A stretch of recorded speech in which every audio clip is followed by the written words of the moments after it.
Namostate Tapta Kanjana Gourange Radhe Vrindaneshwari Vishnu Bhanu Sute Devi Pranamami Hari Priye Vancha Kalpatarushpascha Kipa Sindhu Bhayevacha Patitanam Pavanebhyo Vaishnavebhyo Namo Namaha Nama Om Vishnu Padaya Krishna Prishtaya Bhutale Srimate Bhaktivedanta Swamini Namine Namaste Saraswati Devi Gaurvani Prishtayane Nirvishesha Sunyavari Vashyata Deshatarine Jai Shri Krishna Chaitanya Prabhu Nityananda Shri Advaita Gadadhar Shivasadi Gaur Bhaktivinoda Hare Krishna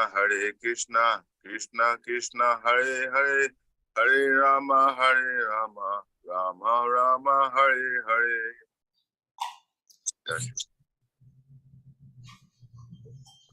Krishna Roji, Dandavat Pranam. Please accept my humble obeisances. All the way to Srila Prabhupada. Thank you, Manu Prabhuji, for chanting the prayers. Thank you all for joining for this week's session. Please accept my humble obeisances. Jai Srila Prabhupada. I think it's very, very electrifying to see the amount of preaching and activities going around Pondicherry. I think it's very. I think Prabhu is super charged up, and we can see it manifest through all the events and the postings. It's not. We cannot catch up with the number of posts and events that coming across. To be honest, that super active and highly inspirational. So this is the potency of association, and it's a clear testimony to what we are witnessing now. And with that, we can very well link back to what we are given as an opportunity to associate with His Grace Sundar Gopal Prabhu week on week and make use of this session. I think we are heading in the right direction and making good use of it. I just came across this verse today. I'd like to chant just Yanya Vrajanti Agha Agha Bhido Rachan Vadach Shinvanti Yenya Vishaya Kukatha Matikni Yash tu Shruta Hata Bhager Nirvir Ata Saras Tam Stan Shipanti Asharanashu Tamhasu Hanta.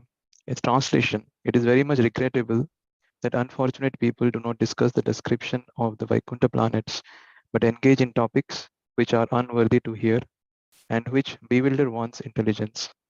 Those who give up the topics of Vaikuntha and take to talk of the material world are thrown into the darkest region of ignorance. So this is clearly a platform where we could talk about spiritual topics and cycling back to spiritual world. So with that, I would take a pause and hand over the session to His Grace Sundar Gopal Prabhuji to take this forward. Hare Krishna. Thank you very much again for joining the session. Thank you very much for again inviting me, your wonderful association. I'm indeed fortunate to be again and again be able to associate with all of you and also here speak about Krishna and Srila Prabhupada. So it's very nice, especially being here in India. It's a very nice, I would say, atmosphere. So many devotees who have been online. Many are just coming down to Pondicherry to associate, and they want to see the person in life. So this opportunity has been giving a lot of enthusiasm. It's a very nice feeling. So to start, anybody has any anything to say or inquire that we can begin with?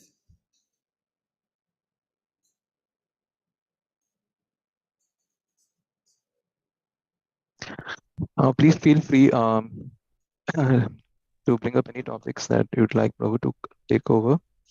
You can chat or unmute yourself.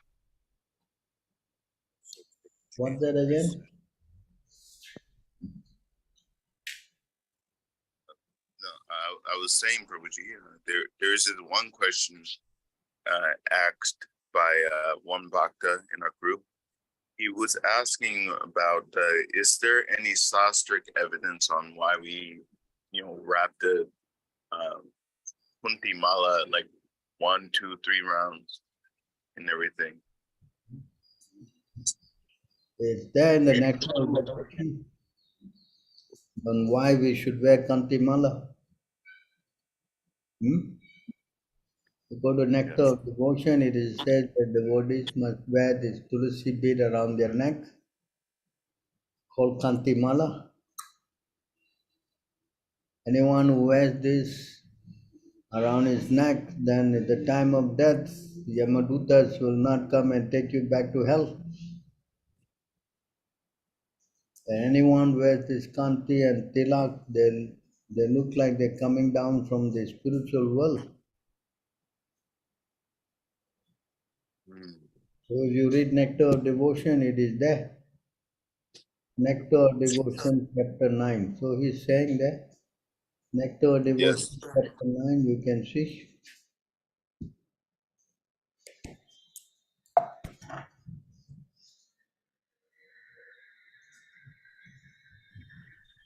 Hare Krishna Prabhuji, is it true that if you're not initiated, you have to wear 2 rounds, and then once you become initiated, you have to wear 3? Yes, that's the understanding, our tradition. Those who are not initiated, they put 2 rounds on the neck, and those who are initiated, they wear 3 rounds. I have seen some Prabhujis wearing like multiple tulsi malas. So you are wearing Tulasi Mala?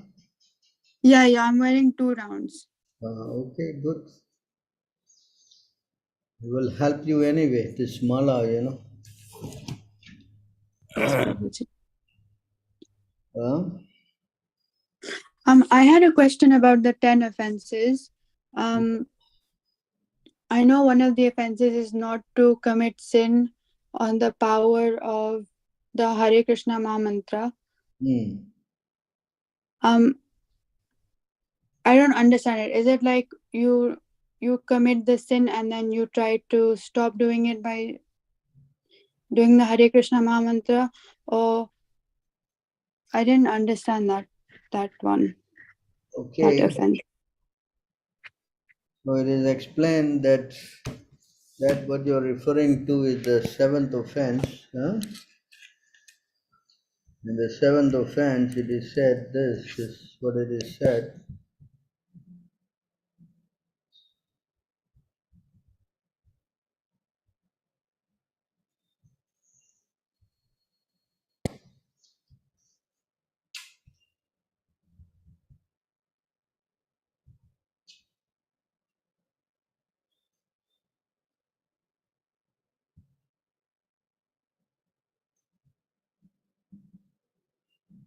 So this is the 7th offense.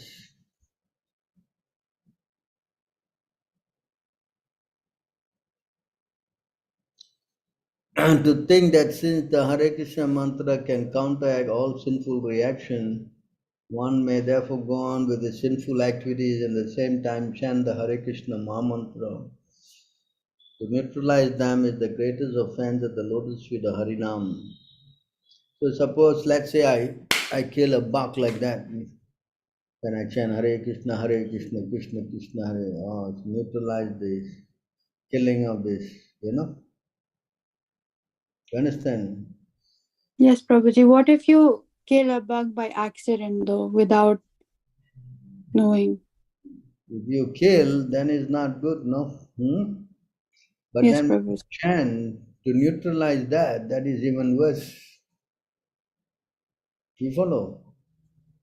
Yes, So Prabhuji. think that I can go around breaking the principles and then chant Hare Krishna to neutralize.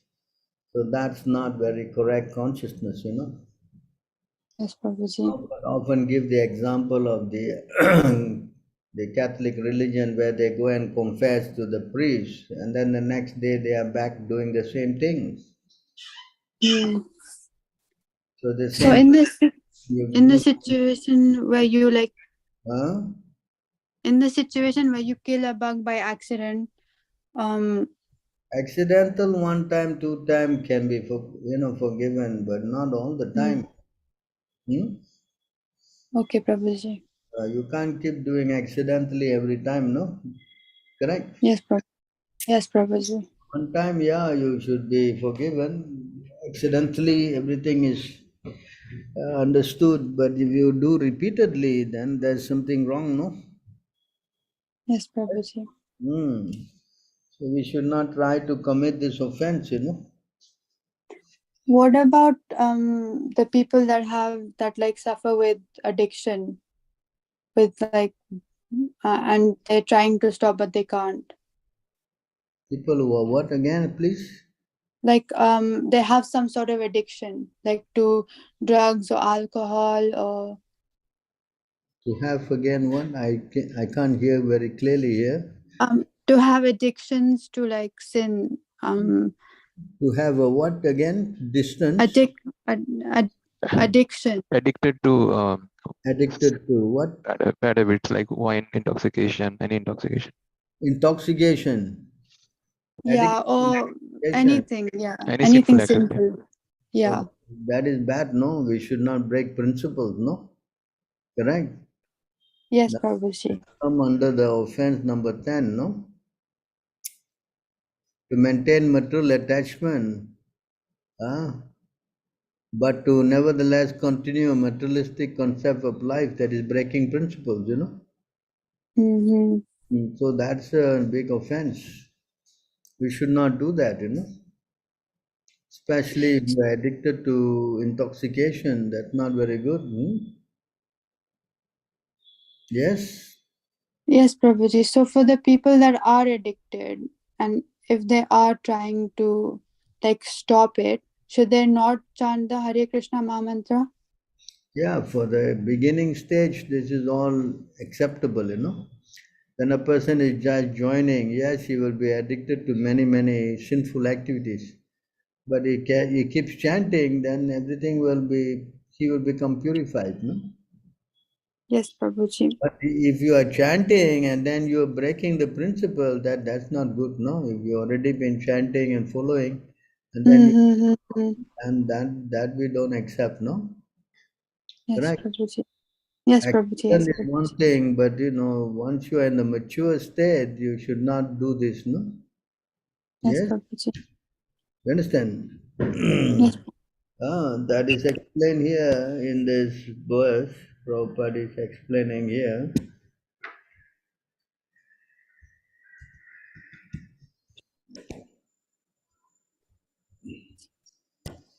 The Bhagavad Gita.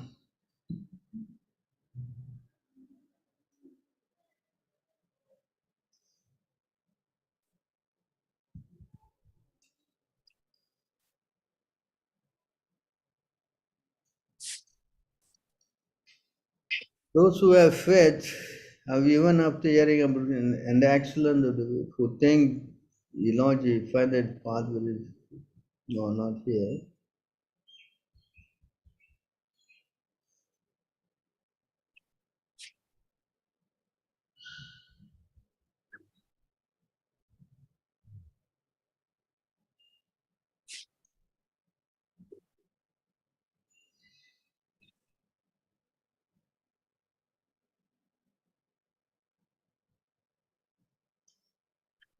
Not this verse, give me a minute.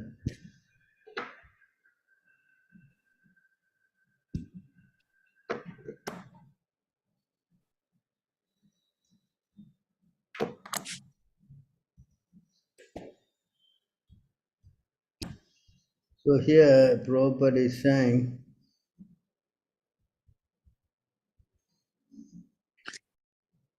sometime it may be seen that a person in Krishna consciousness commits some act which may be taken as most abominable socially or politically, but such a temporary fall down does not disqualify him. In the Srimad Bhagavatam stated, if a person falls down but is wholeheartedly engaged in transcendental service to the Supreme Lord, the Lord being situated within heart purifies him and excuses him from the abomination.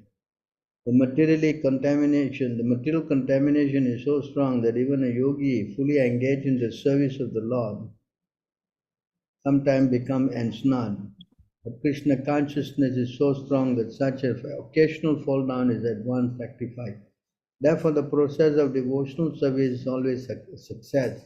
No one should deride a devotee for some accidental fall down from the idle path. For, as explained in the next verse, such occasional fall downs will be stopped in due course as soon as the devotee is completely situated in Krishna consciousness.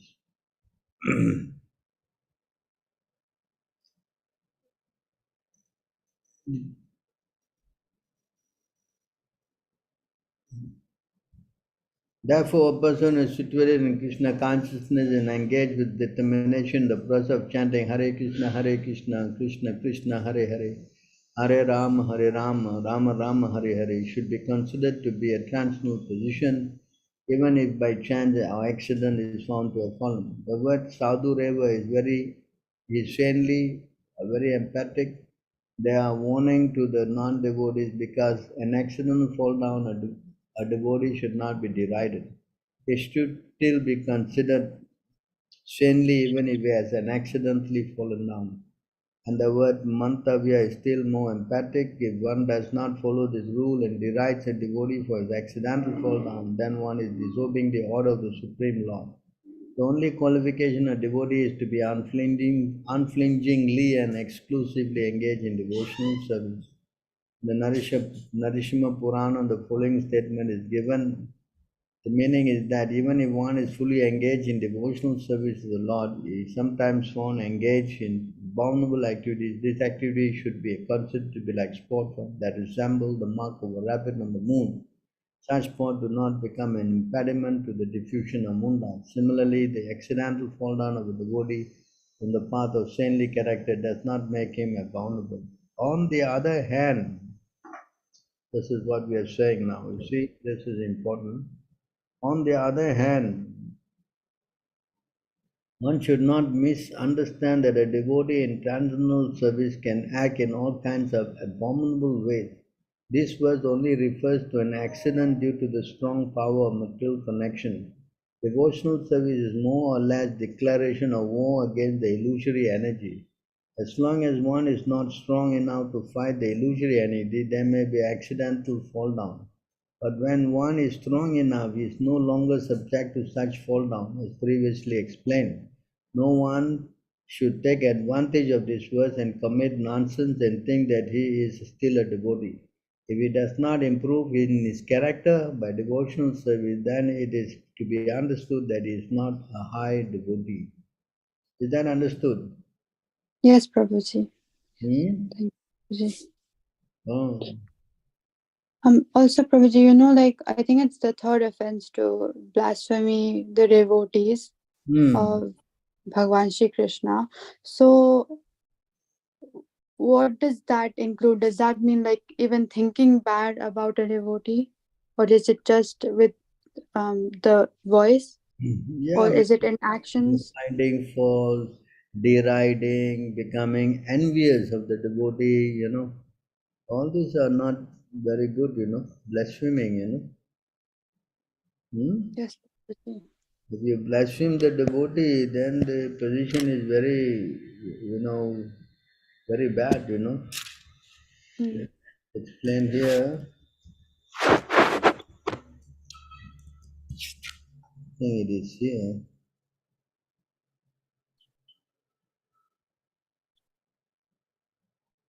Hari Bhakti Vilas cites the following quotation from the Skanda Puranam concerning the blasphemy of a Vaishnava. In a conversation between Markandeya and Bhagirath, it is said, "My dear king, one who derides an exalted devotee loses the result of his pious activities, his opulence, his reputation, and his son. Vaishnavas are all great souls. Whoever blasphemes them falls down to the hell known as Maharaurava, accompanied by his forefathers. Whoever kills or blasphemes a Vaishnava and whoever is envious of a Vaishnava or angry with him, whoever does not offer him obeisances or feel joy upon seeing him certainly falls into an hellish condition." See that? Yes, Prabhuji. No. In a conversation with Prahlad Maharaj and Bali Maharaj, it is said, "Those sinful persons who blaspheme Vaishnavas, who are all great souls, are subjected very severely to the punishment offered by Yamaraj." See that? Mm, In Vedic literature, we find the following statements concerning the blasphemy of Lord Vishnu and his devotees. Those who criticize Lord Vishnu and his devotee lose all the benefits accrued in 100 pious births. Such persons rot in the Kumbhipaka hell and are bitten by worms as long as the sun and moon exist. One should therefore not even see the face of a person who blasphemes Lord Vishnu and his devotee. Never try to associate with such persons. If one does not immediately leave upon hearing the Lord or a Lord devotee blaspheme, he falls down from devotional service. Similarly, Lord Shiva's wife Sati states in the following Srimad Bhagavatam, "If one hears an irresponsible person blaspheme the master and the controller of religion, he should block his ears and go away if unable to punish him. But if one is able to kill, then one should by force cut out the blasphemer's tongue and kill the offender, and after that he should give up his own life." So these are all activities concerning blasphemy. Yeah? yes, Prabhuji.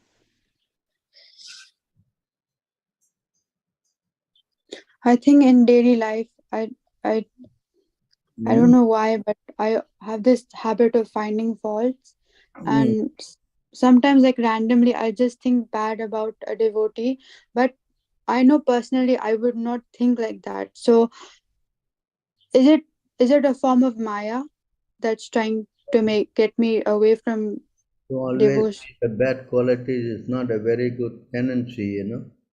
So you Yes, should Prabhu. learn how to pay obeisances and see the good side. Mm-hmm. Some good things in a devotee and try to magnify that. You see, Yes, that should be the mood of the devotee. yes, Prabhuji.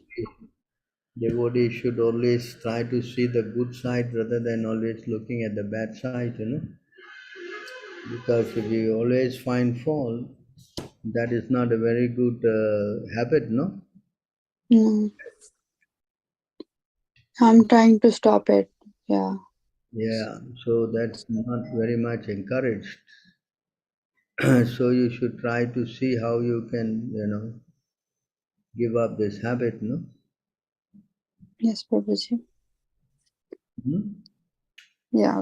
With the grace of Krishna and Prabhupada, I'm gonna pray. That's why you should try to and wake see up if in they the morning and you should try to, you know,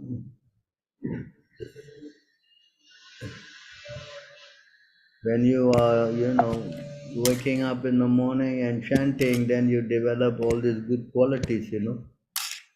But if you don't do the morning program, then if you wake up later after the sun comes up, then all these bad qualities will develop, no? Yes, Prabhuji. Yes, Prabhuji. You understand? Mhm. Whoever indulges in praising or criticizing the qualities and behavior of others will quickly become deviated from his own best interest by its entanglement in illusory dualities. You see that? Ah,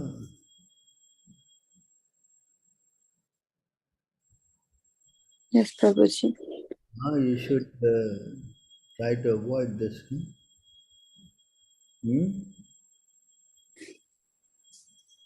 I think it's hard because in my family, like everyone's like, you did that wrong, you did this wrong. So I feel like because of that, I have this habit. Yeah, because the problem is that you are now in conditioned life, no? Conditioned life is that every living entities who have come into this material world, and they are subject to two things, always criticizing, and they are not only, envious, they have envious divisha,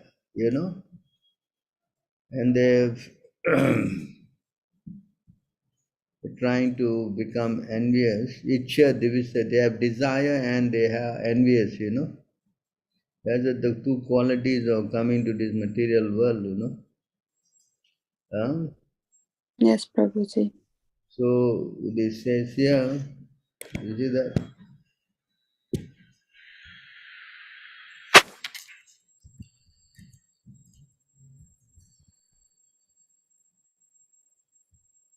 Oskiana Bharata, or conqueror of the foe, all the living entities are born into a delusion, bewildered by dualities arisen from desire and hate. This is the position of us, we have come to this material world and we are covered by these two qualities, we are desiring and we are becoming envious. So Yes, we should Prabhuji. learn how to correct that, and that can be done by, firstly by having a spiritual master. When we serve the spiritual master, then all these bad qualities will, be overcome. Yes, Otherwise, Prabhuji. we become simply irreligious, then our whole consciousness will become polluted, no? That's Yes, why Prabhuji. we wake up early, chant around, and in this way we will develop all the good qualities. Yes, Hmm? Prabhuji. Mhm. Hmm. So And Prabhuji, today I don't know in Bharat if it's the same, but in the UK it's Ekadashi today. So today's Ekadasi, yeah, for us is tomorrow. Oh, yeah. I see. Okay. So I saw on the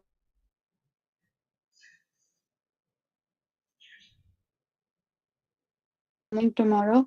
So am I supposed to break it with fruits or with grains?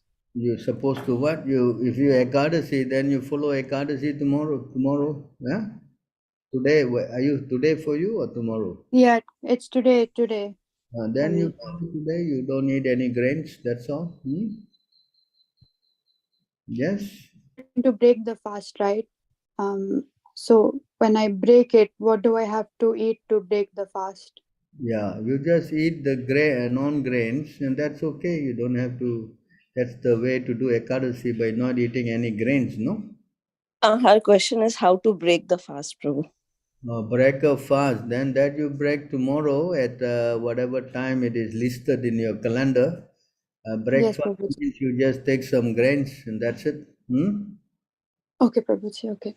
Just take a little grains and then that's it. It's considered a breaking the fast. No?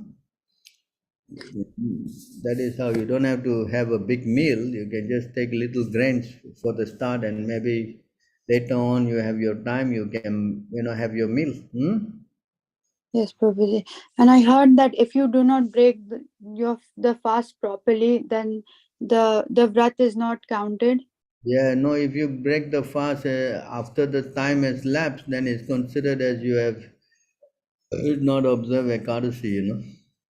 Oh, So okay, you okay. have to be a little cautious in breaking your fast. Yes, Hmm? Prabhuji. Um, Someone has asked a question, Bharti. Can you But please suggest from where to start my spiritual journey? I mean, can you tell me where you from? Bharati, yeah? Where you from? Are you here? Can you unmute yourself and speak? Or you're in Singapore? So I suggest that you go to our temple there in Singapore.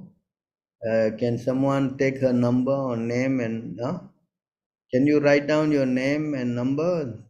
And then there are many devotees there in Singapore. They will be very glad to assist you. In fact, we also have a temple in Singapore, in Geylang, where you can go and associate with them, and they will give you a lot of association, guiding you on how to proceed spiritually.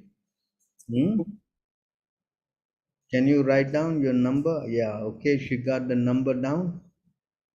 So you can give her or him the address. It's a him or a her, I don't know. What is this? Bharti, are you what's your gender? Her, okay. You can please guide her, Priti Goranga, you there? Okay, one thing I want to ask Prabhuji, that why rice is prohibited on Ekadashi? Why it's not allowed to have a rice meal on Ekadashi?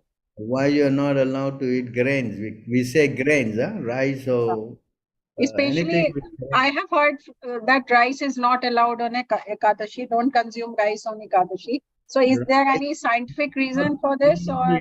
Not only rice, any grains, like rice, wheat, beans, Okay. pulses, they all are in the grain category, so we don't consume that on Ekadasi. Okay, so what's the reason behind this? The reason is that on this day, the sin personified, Papa Purusha, enters into all the grains, He was given permission by the Lord to enter into all the grains on that day, Ekadasi, and anyone who eat that will incur so much of sin, equivalent to killing his father, mother, guru, everybody, Okay. So it is not advisable to eat grains on that day, only on Ekadasi day. Huh?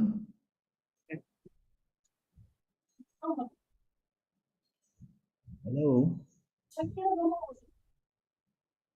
So we don't take grains on Ekadasi day, huh? Okay. So Priti Goranga, you're there? Hello? She's not there? Not allowed. Not allowed. Hare Krishna. Prabhu, or anybody there in Singapore? Someone is there? Nobody is there from Singapore. Very strange. Hare Krishna Prabhu, Dandavat Pranam. This is Subhadra here. I'll take and give it to Palika Mataji Prabhu. Okay. Hare Krishna. Prabhu, I took Prabhu already. I copied it. All right, you copy her address and you call her and please guide her to the temple, huh? Sure, Prabhu. Hare She Krishna. can get all your kind association and then you can guide her how to practice devotional service. That'd be very nice. Sure, Prabhu. Anybody else got any other questions?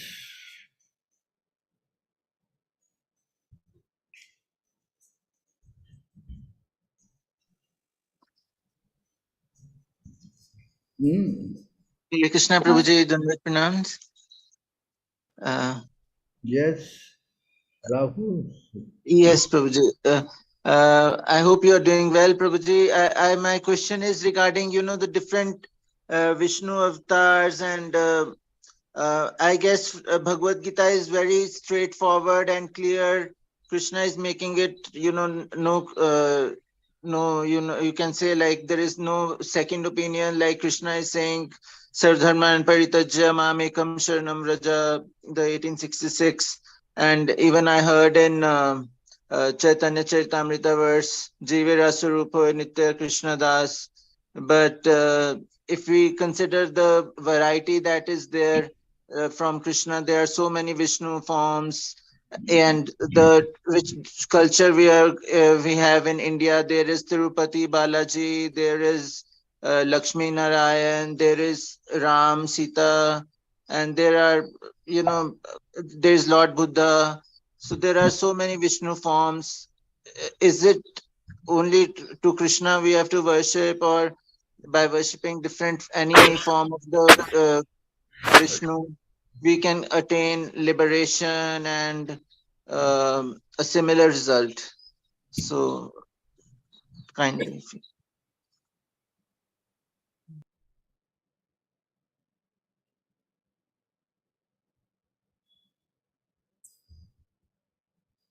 Can you read this?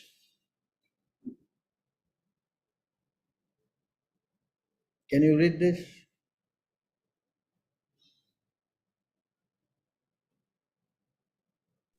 Rahul Prabhu, are you Asking there?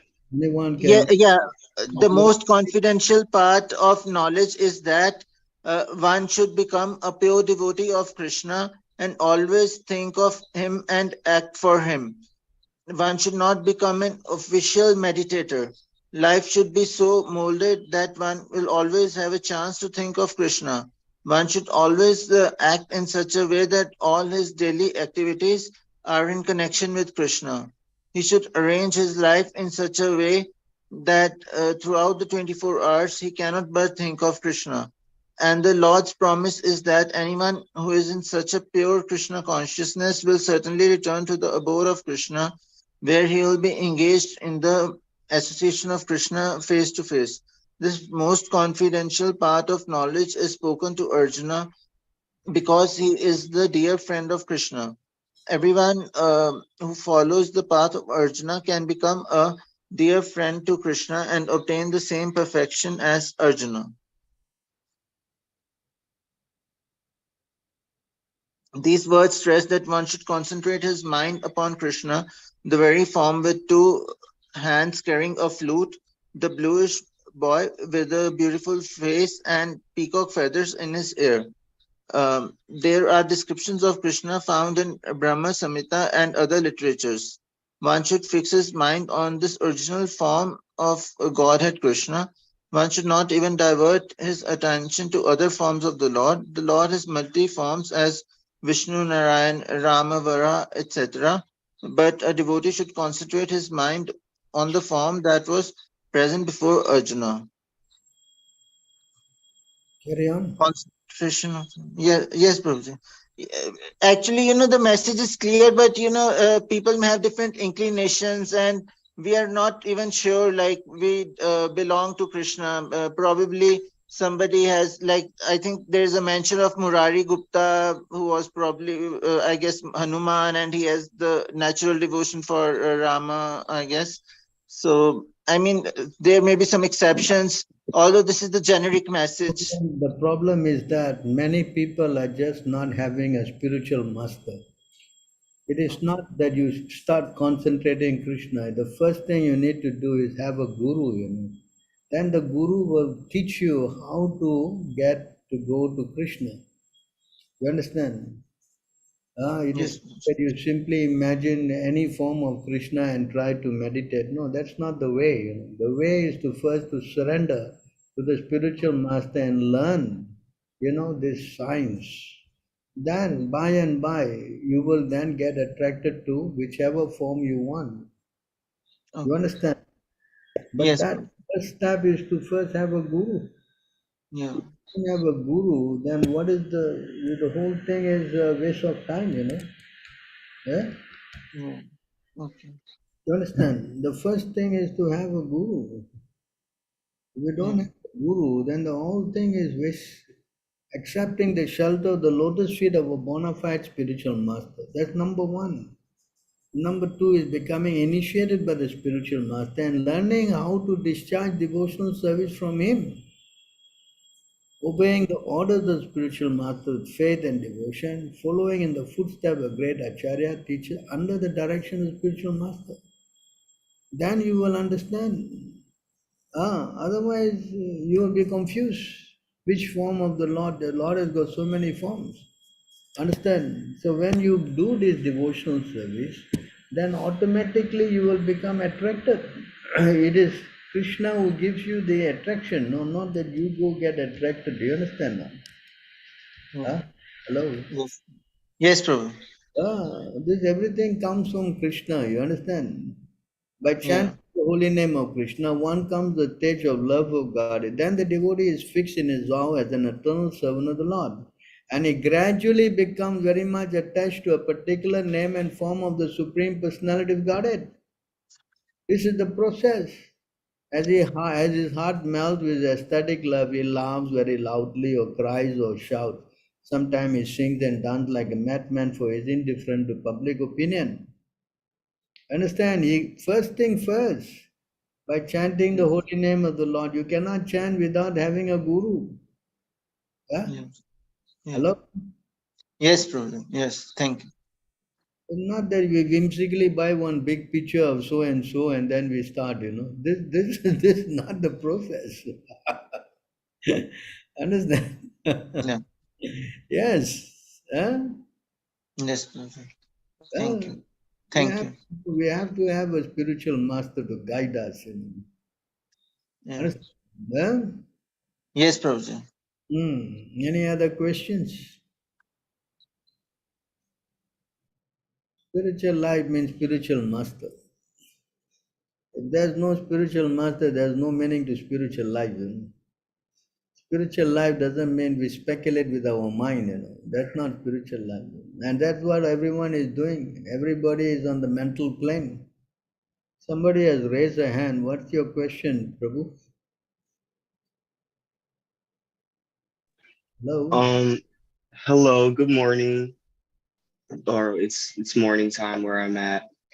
Um, I mentioned in one of the lectures for initiation, we're supposed to listen or chant for 16 times for like about 6 months. I found one of the chants is like 108 times. Does he mean like listen to that 108 time chant 16 times, or I can just listen to it 16 times out of the 108 times that were chanted? See, the process is that you have a beat which has got 108 beats. Yes, The I know. mala has got 108 beats. I know. And you have to chant on that. Each 108 is considered one round. So you chant 16 times of that. That one round, you time 16 rounds. That is called 16 rounds of chanting Hare Krishna. And Hare Krishna must be chanted by you. The mouth must separate, the upper lip and the lower lip must separate. And you must chant audibly enough for you to hear. And in the mood of a child crying for the mother. And that is how you should chant Hare Krishna, hearing the words, and try to keep your mind focused on the hearing of this 16 letter word. Hare Krishna, Krishna Krishna, Hare Hare, Hare Rama, Rama Rama, Hare Hare. This is the process. So when you do this and follow the four principles, that is no meat eating, illicit sex, gambling, and intoxication, then you are eligible to become an initiated devotee in our eyes camp through Prabhupada. The process. Where you from? Okay. Where you from? I'm from Orlando, Florida. Oh, you're in America. Okay. I think Yes. we have some devotees there. If you like, you can leave your name and number down. Then the respective devotee can keep in touch with you. And in this way, they can also help you, progress steadily in your Krishna consciousness. If you like, you can leave your name and number on the chat column, and our American devotees will be very enthused to get to you. Yes, I just did that. Okay, very good. So I think we have American devotees here. Subhadra is there. Yes, Prabhu, I will take it. You can coordinate with him and help him. Thank you so much. I think we have also Manu there. Manu is also there. Yeah, only for a couple of days, Prabhu. You can also talk to him. It will be very nice of you. Yeah, definitely. I'm going to be speaking with him. It's very nice to meet someone from Orlando. I'm from Naples. Yes. We're like neighbors. Yes. Yes. Can talk to him. He's Yeah. also from America. He's from where? Where are you from, Manu? Me? I'm from Naples, Florida. I was born over there. Oh, no, but where are you now currently? Oh, I'm in Pennsylvania, Prabhu. He's in Yeah. Pennsylvania. Okay, not far anyway. America. So you please, help him, huh? You'll be very nice. Yeah, definitely, Prabhu. Definitely. So any other question? We have a chat. Okay, he has put his number down. You can call him, huh? Okay. All right, I'll do that. Thank you. Yeah, good. So any other questions from any other persons?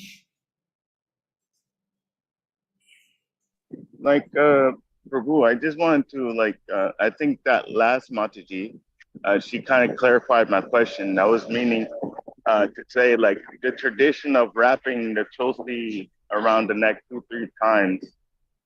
Is that like based on sastra, or is like a tradition established by an acharya? Of course, acharyas are always establishing things based on shastra. I don't think they speculate.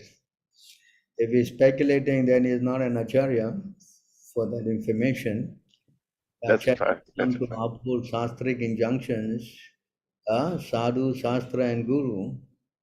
So this 3-round thing is explained in Nectar of Devotion in chapter 9. There's now one devotee has listed out. So if you can read chapter 9, you can see how neck beads are, must be worn by a devotee. Yes. Okay. So everything will be there. Okay. You got Nectar of Devotion? Yes, Nectar of the Worlds in chapter 9. Yeah, you just write that Tulasi beads and you'll see the whole been listed out in different Puranas, so why you should wear them. Huh? Yes, Ru. Thank you, Ru. Yes. I don't think we do anything out of fashion, Yes? Hello? That's a fact. We do nothing out, fashion or anything like that. Because that's why Krishna has given us, for the progress of the living entity, Krishna has given us this program, it is explained here in this verse.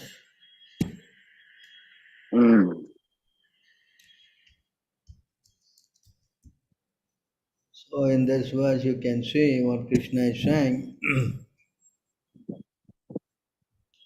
The conditioned soul cannot revive his Krishna consciousness by his own effort. But out of causeless mercy, Lord Krishna compiled the Vedic literature and its supplement, the Puranas. So this Veda and Puran, which are given by Krishna, is to help the living entity to come back to his original position, to understand that he is a servant of God, And even if we cannot understand the scriptures, then Krishna also sent the spiritual master to help the conditioned soul understand the scripture too, Okay? The forgetful conditioned soul is educated by Krishna to the Vedic literature, the realized spiritual master, and the super soul. You see that? So through this, he can understand the Supreme Personality of Godhead as he is, and he can understand that Lord Krishna is his eternal master and deliverer from the clutches of Maya. In this way, one can acquire real knowledge of his conditioned life and can become to understand how to attain liberation. So all these 3 things are important: the spiritual master, the scriptures, and the super soul. Yes? Because we are in Maya for so long, so we cannot understand our position. We are covered by Maya since time immemorial, so we cannot come out of Maya by our own effort. That's not possible. Impossible. Yes, therefore we need a realized spiritual master to go and take shelter of. That's the process, Nobody became self-realized by themselves. That's not possible.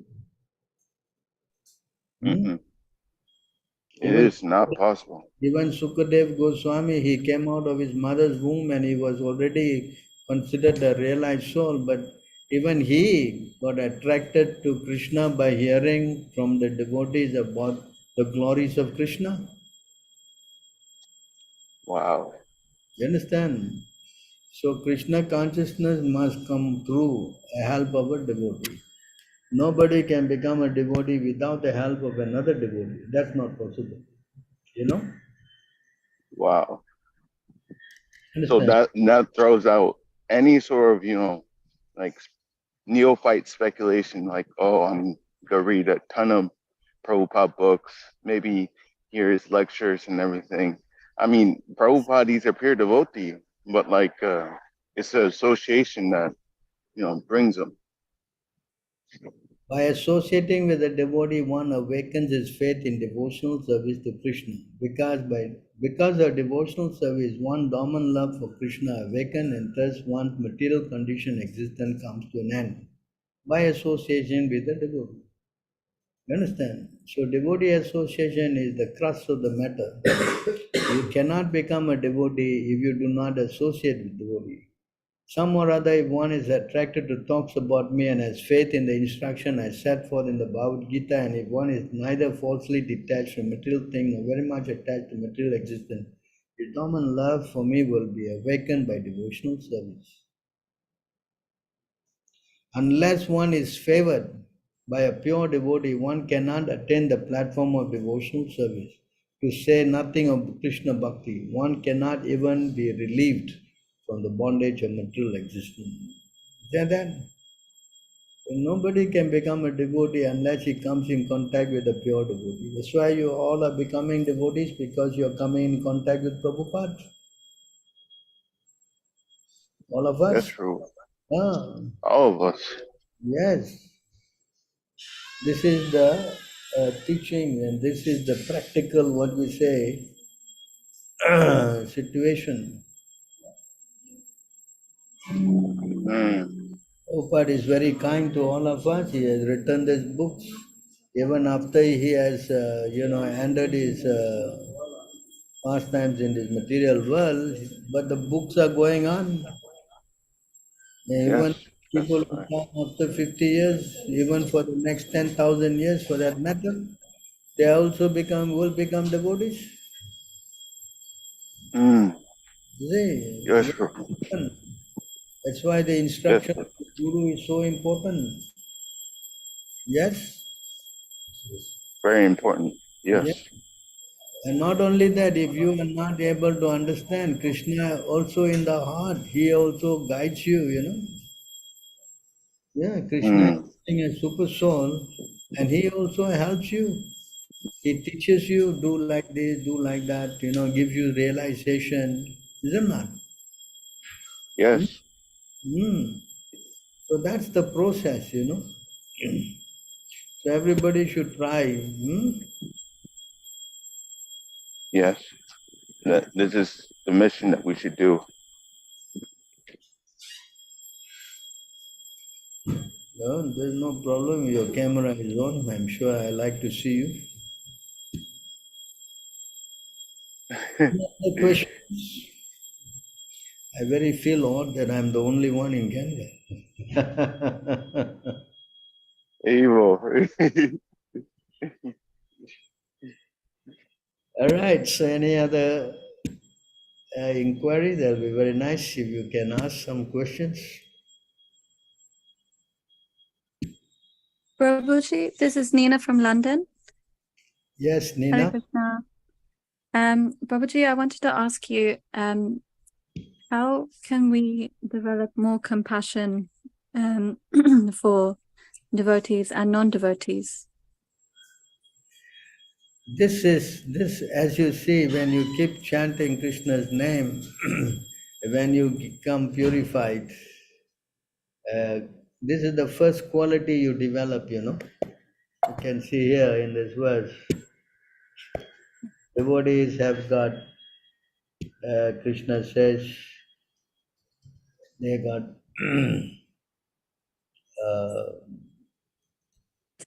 28 qualities, So you can see Krishna is listing out the 28 qualities, and you can see here, you see the word Kripalu.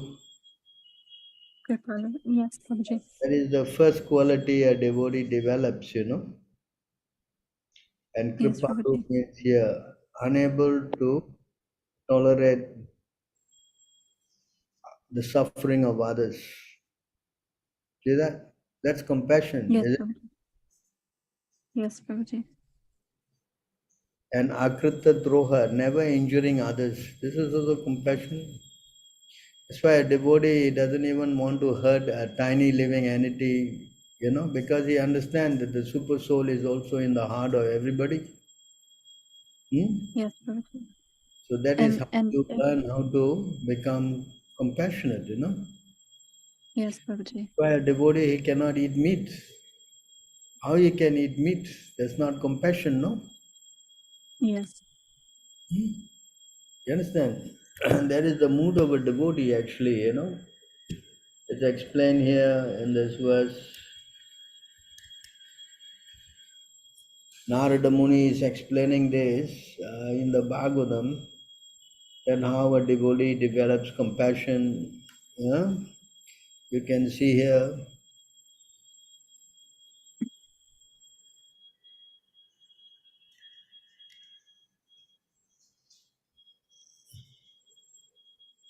By seeing their faces, one whose body has been pricked by pins can understand the pain of others who are pin-pricked. Realizing that this pain is the same for everyone, he does not want others to suffer in this way. But one who has never been pricked by pin cannot understand this pain. Yes, Prabhuji. Understand? Yeah? Yes, Prabhuji. So this is how devotees, they develop compassion. Yes, Prabhuji. You So we follow? don't want anyone to feel this pain. That is because this is painful. Why I should give pain to others? Yes, You follow? Prabhuji. Artistic fools and rascals who are very much proud of wealth fail to see things as they are. Therefore, returning them to poverty is the proper ornament for their eyes so that they may see things as they are. At least a poverty-stricken man can realize how painful poverty is, and therefore he will not want others to be in painful condition like his own. You understand? You follow? Yes, Prabhuji.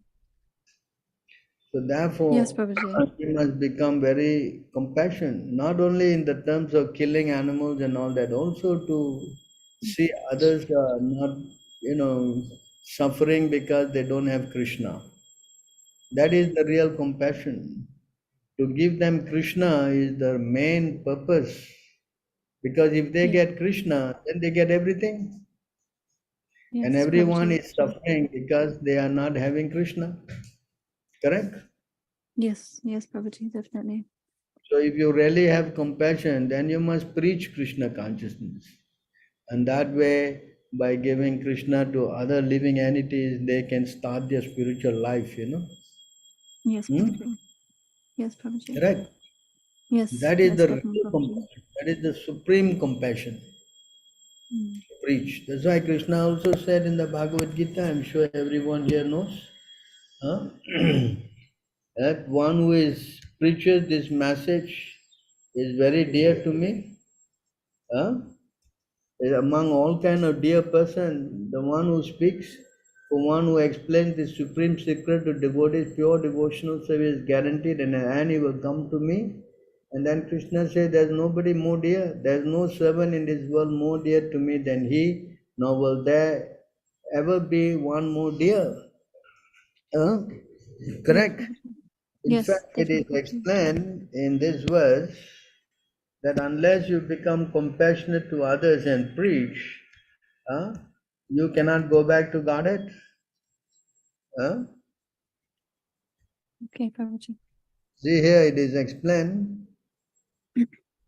The self-effulgent Vaikuntha planet by whose illumination alone all the illuminating planets within the material world give off reflected light cannot be reached by those who are not merciful to other living entities. This is compassion. Only persons who are constantly engaged in welfare activities for other living entities can reach the Vaikuntha planet. So if you are not compassionate, you cannot go back to Godhead. In fact, if you become a devotee, as Krishna explained, that's the first quality you develop, Kripalu. You become what? Merciful, You understand? Yes, Prabhuji. That's why a devotee It cannot hurt others, Yes, Prabhuji.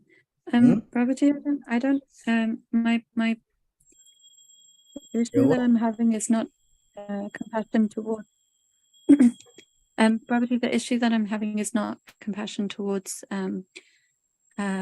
all devotees.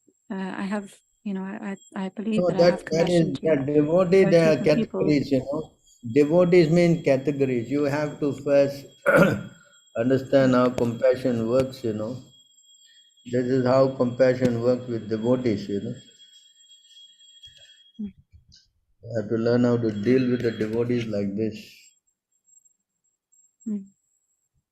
One should mentally honor the devotee Prabhuji, who chant. Hello? What's that? One should mentally honor the devotee who chant the holy name of Lord Krishna. One should offer humble obeisance to the devotee who has undergone spiritual initiation, diksha, and he should engage in worshipping the deity. And one should associate with and faithfully serve the pure devotee who is advanced in undivided devotional service and whose heart is completely devoid of the propensity to criticize others. So this is how you should associate with devotees. Yes, Prabhuji. Yes?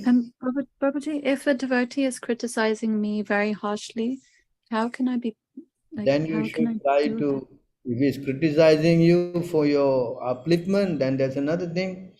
But if he's simply criticizing out of envy, then you should avoid his association. that? Okay. You just avoid, don't go near. Okay. Yes? Yes, I think this devotee is trying to help me in some way. If helping with you, his then you should criticism. take his advice, and that will be very Yes, good. Prabhuji. Huh? Yes, Prabhuji. Yes, Prabhuji. Thank you. Yes. Prabhu, you mentioned we should not kill the bugs also, right, Prabhu? But when we are cleaning the temple where the spiders are making lot of webs and creating dirt, then how do we clean it without harming it? Prabhu? What is that again? When we are cleaning the temple and there are a lot of spiders, should we not kill the insects there, or how do we do that, Prabhu? Well, if you can try to remove them by not killing, then you try that first. Sure. Then if you got no choice, then what can I say? You have to use your discretion. If the place is full of so many insects, then some cleaning has to be done, no? What to do? Correct? Yeah? Sure. But try to avoid as much as possible. Sure. Prabhuji, Hare Krishna, this is Tej here. Prabhuji, what you just now explained about compassion, right? So isn't the same thing which Advait philosophy tells us, that everything is one and the whole world is one, no? No. This is not Advaita philosophy. There's always you and the spirit soul. I mean, you and Krishna, the super soul. That's not only one person, there's two, You understand? There are two birds sitting in the tree. That's the example given, You understand? So you have to know that they are not one soul, as the Mayavad say everything is one, but we don't accept that, There are two souls. One is you, and then the other one is the super soul. So the two birds sitting in the tree, Right, you can see here, this is explained in the Bhagavad Gita. If you have a Bhagavad Gita, do you have a Bhagavad Gita, sir? I have the soft copy, not the hard copy. Oh, you have the soft copy. So good. So you go to this chapter and you see this verse.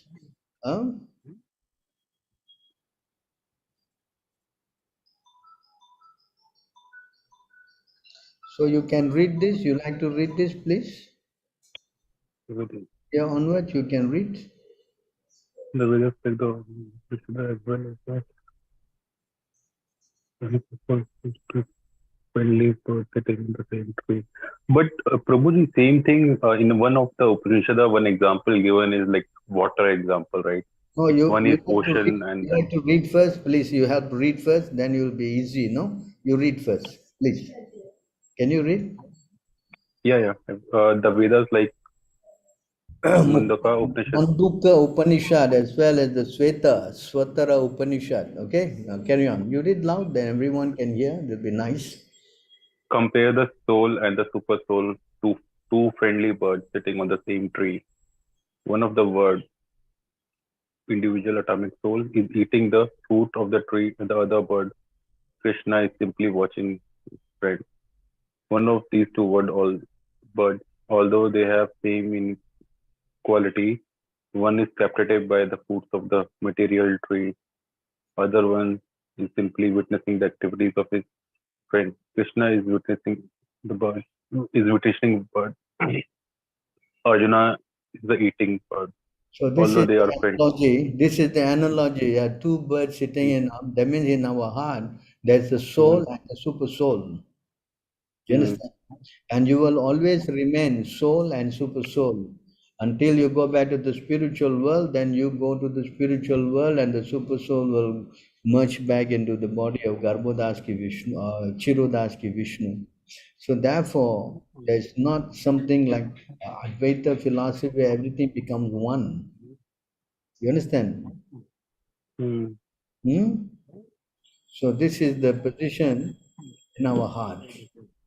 So your question is that the what? The Advaita thing we are thinking? No.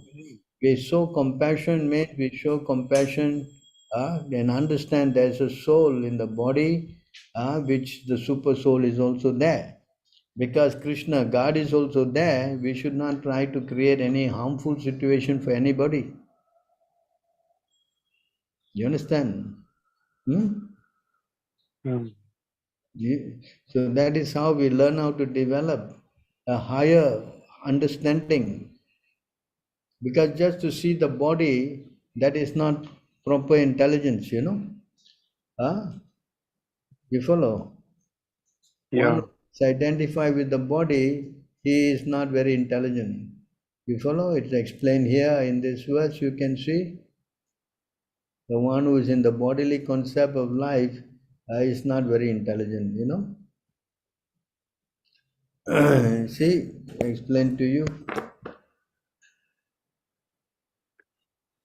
But they, Prabhuji, I understand this part, but I also want to explore, get your insight on.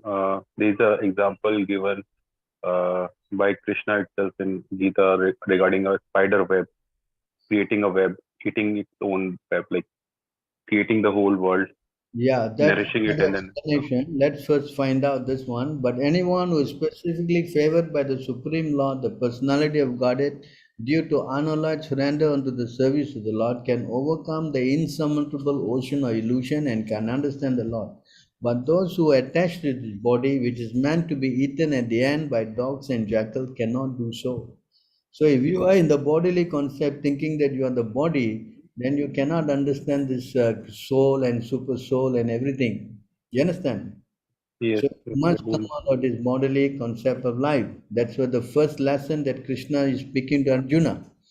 Arjuna is saying the first thing that, Krishna is saying to Arjuna, you are not the body. The body, the soul is inside the body. You understand? So these lessons are very important for our spiritual upliftment. If we don't understand this, then we cannot make progress, you know. You follow? So this is why we have to read Bhagavad Gita from chapter to chapter. See, as the embodied soul continually passes in this body from boyhood to youth to the old age, the soul similarly passes to another body at death. A sober person is not bewildered by such a change. So you must become sober person. Sober person means you understand that I am a spirit soul and I am stuck in this body, and of course God is also there with me. That is the understanding. But if you don't understand this, then it's considered, it says that here, that means you are, not very intelligent, you know. It says here, if you don't understand, then you're actually a fool, you know. The word used here is a fool. Vimuda. Vimuda means fool, you know. See? So, the foolish cannot understand how a living entity can quit its body, nor can they understand what sort of body enjoys under the spell of modes of nature. But one who has eyes trained in knowledge can see all this. You understand? So Yes. to understand that you are the body is very low, the animal conscious, you know. You Yeah. follow? Yes, So Prabhu. you need to upgrade yourself to understand the spiritual consciousness, you know. And that's why Krishna is, uplifting Arjuna's consciousness. He says, "You are not the body, Arjuna. You are not this body. You are spirit soul." You follow? And when you understand you are a spirit soul and servant of Krishna, then you are in the transcendental position, a very high position. You understand or not? Anyone who knows Yes. the super soul is in the heart and he's Krishna, he is considered as a Mahatma and a very rare person. You follow? This is a Yes. very important verse. It says here that if you know me as God sitting in the heart of everybody, then you are considered as a very great person. After many birth, that also not immediately, it's after many birth and death, he who actually his knowledge surrenders to me, knowing me be the cause. Me means here Vasudev means Krishna, because of cause and all that is such a soul, great soul is very rare. So try to understand this. If you know Krishna, then you are considered a very great and rare soul. It is not some cheap thing, you know. You follow? Yes. Yes, Prabhu. Prabhu, this is regarding like what I call me in this material universe is a body, but what is inside me, a soul, maybe what do we call the three different people living inside one body. One is soul, which is attached to somewhere Krishna, but one has to be consciously aware about it. Second is what is the material. There's only two persons inside the body. One is you, another one is Krishna as super soul. You understand? And what about Prakriti? Prakriti means like the what? nature. The what? Nature. Prakriti means Prakriti, yeah, that is the yeah. body. Prakriti Okay. is the body. You understand? This is how it is. Let me explain to you.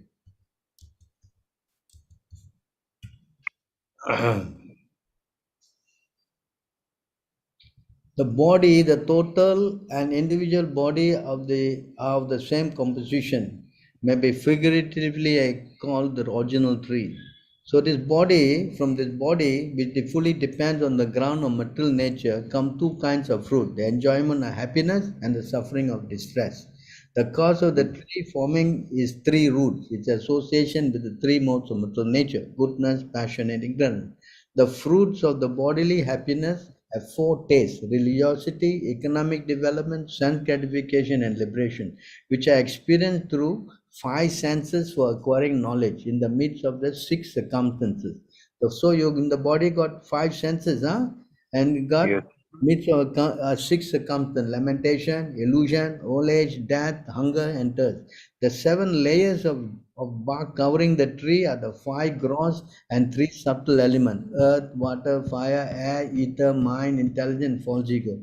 The tree of the body has nine hollows: the eyes, the ears, the nostril, the mouth, the rectum, and genital. The 10 leaves, the air passes through the body. In this tree of the body, there are two births. One is the individual soul, and the other is the super soul. So this whole verse gives the whole breakdown of the body. Yes. Okay. Yeah. So maybe Prabhu, I was confused about the three parts given, the three roots given on the body. Okay. That is the three modes of nature. So if you are in the Okay. three modes of material nature, then you are subjected to happiness and misery, happiness and distress. So therefore, the whole program is to come to the spiritual level. You understand? That is what it says here.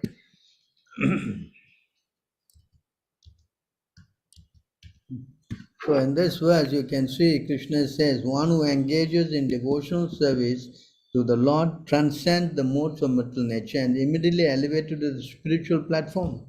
So this is why we are introducing a spiritual program. The moment you take up the spiritual program, then you go above the three modes: goodness, passion, and ignorance. You understand? So when you come to above this mode of goodness, passion, and ignorance. Then is explained here in this verse. Then you become happy.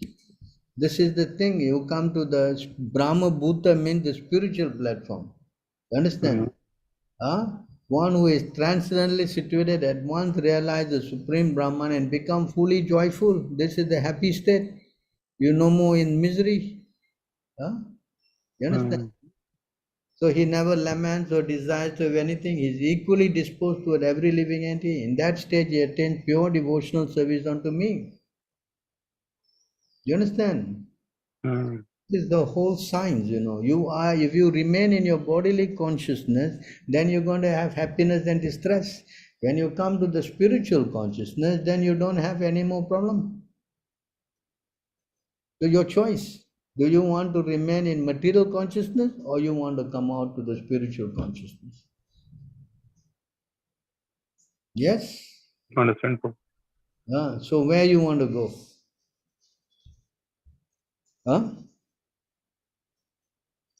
Yes. I want to. What? You want to remain? You want to remain materially conditioned? No. That is not. That is very temporal. That will go away with the death. Yes. But after that, what happens? I want to touch to super consciousness or super soul. Yeah, you become spiritually, you transcend and come to the spiritual platform, and in this way Krishna says you come back to me, you come back to the spiritual world where you don't have to go through this taking repeated birth and death. That is the solution. Thank you very much. Thank you. So you try to, where you from? What's your name? Pinky, is it? Where you from, sir? No, my name is Tej. I'm from Singapore. Oh, you're from Singapore. Oh, very nice. So you can leave your name and number down so the devotees in Singapore can get in touch with you and help you further. Yes? Yes, Prabhu. Please. Prabhu, I already in the group. I'm a patron here. Oh, you're already in the group. Oh, thank you very much. So we have Siddhartha. He is on. Yeah. What's your question, Prabhu? Yeah, Prabhuji, Charan Sparsh. My name is Siddharth. Please forgive me if this question is foolish, but I think this is a struggle which I usually go through very frequently. I sometimes feel that there is a reason why God has given some level of or different level of intellect to each living being, right? And when you try to use that intellect to be more inquisitive, try to explore things to understand a better purpose of existence or walk the path towards spirituality, I can see and I experience a lot of restlessness and a lot of unanswered questions. On the other hand, sometimes when I follow a very blind belief and faith and be a perfect kind of a devotee wherein you feel that whatever is happening for a reason and it's happening for good, just try to blindly follow and trust and believe. It gives you a lot of harmony and peace. But then sometimes again, it makes me realize that why I'm not using my intellect, why I'm not questioning things, why I'm not trying to understand when God has given you an intellect, why you're not using it. And then you again become a bit restless.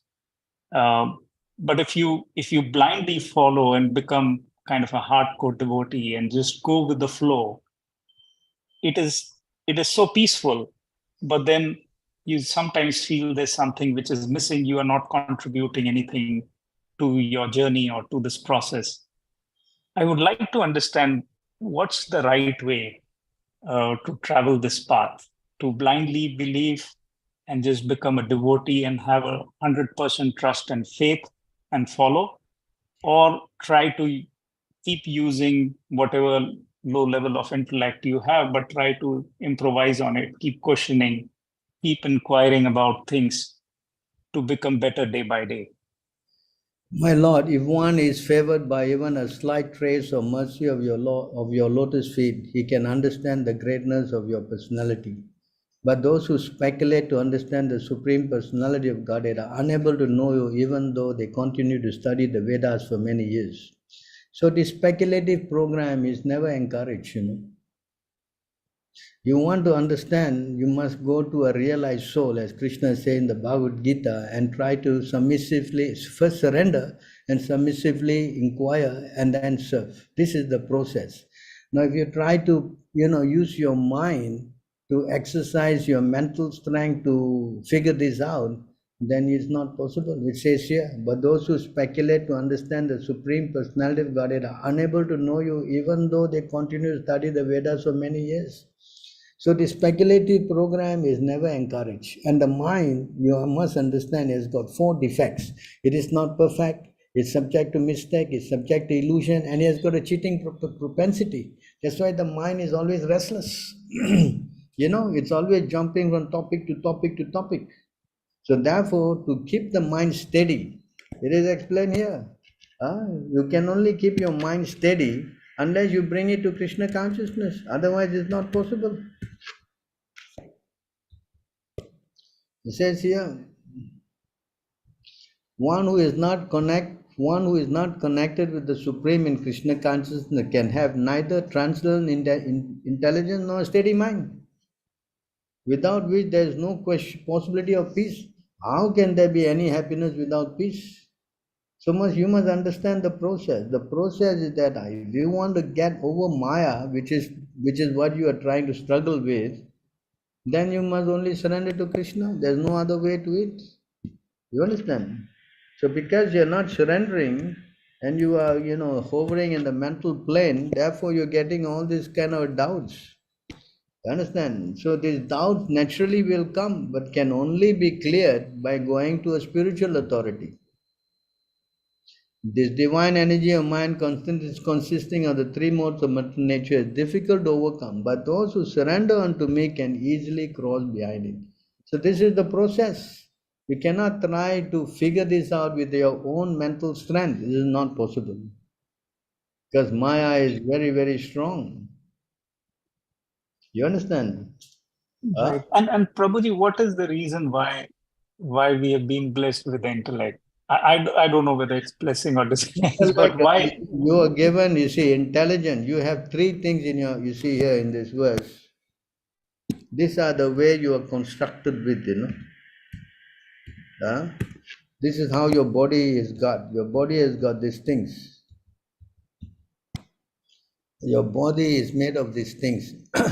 Earth, water, fire, air, ether. And you see this mind, you have a mind, you have intelligence, and you have false ego. These are the subtle body that you have. So naturally, you have now got a mind which is, jumping from one subject to another, and you have a material intelligence. You understand? So you need now to get spiritual intelligence. So when you get spiritual intelligence, then you can see things as they are. Because in material intelligence, then you only act in a materialistic manner. It's similar to animals, eating, sleeping, mating, defending. And you have false ego. Because of false ego, you have so many doubts. False ego is the breeding ground of so many doubts, speculating, doubting, this thing, that thing, so many nonsense. You understand? So to solve all this problem, you need to go and take advice from a realized soul. That's why Krishna also had advice. And then Krishna says, the moment you go to a realized soul, then you will never come again to this problem. Right. And Prabhuji, what is the best way to know that you are on the right track? If you start following something or someone, how do you know that's the right direction? Means what will make you realize that you are on the right track? Okay. Suppose you are going to the airport, let's say. Yeah. Somebody told you some direction. Okay. So he said you will pass through, there will be a lot of, trees and this way, and you come to a park, and then if you go further, then you will see the tower, of course, when you are near the tower, then you see the planes and all parked, correct? So as you go going on the spiritual journey, the super soul in your heart, it will give you the intelligence, how you can come to the Lord. You understand? So for a person who is not so advanced, the Guru will give you the direction, and the super soul sitting in the heart gives him the intelligence. So Krishna is sitting in the heart, and he's saying here, to those who constantly devoted to serving me with love, I give the understanding by which they can come to me. This is the confirmation. So how you know? Unless Krishna tells you. And how he tells you? As a super soul, he will guide you. Mm-hmm. You understand? So that is required. This whole program requires faith, You understand? Right. Without faith, then nothing works. No, correct? So you have to develop that faith. How to develop the faith? You can only develop it by associating with people who has faith. Huh? Mm-hmm. If you don't have the faith, then you can always be questioning and questioning and questioning. It never ends. Right. And probably if we say that the end goal of everyone is the same, the spiritual path is where we wanted to go towards. Yeah, Why we keep saying that we need to find purpose of life? Servant of Krishna. We are all eternally servant of Krishna. That is our constitutional position. So why Prabhuji we keep saying that you should know the purpose of your life, and every individual should have their own purpose. Yeah, so because is that different? That is than, we need. See, like now we are trapped in this body, is it not? Yeah. And we are going through a lot of miseries, is it not? Right. So, if you are intelligent, you want a solution, because the soul by nature is pleasure seeking. So, being in a pleasure seeking position is always looking how to come out of all this distressed position.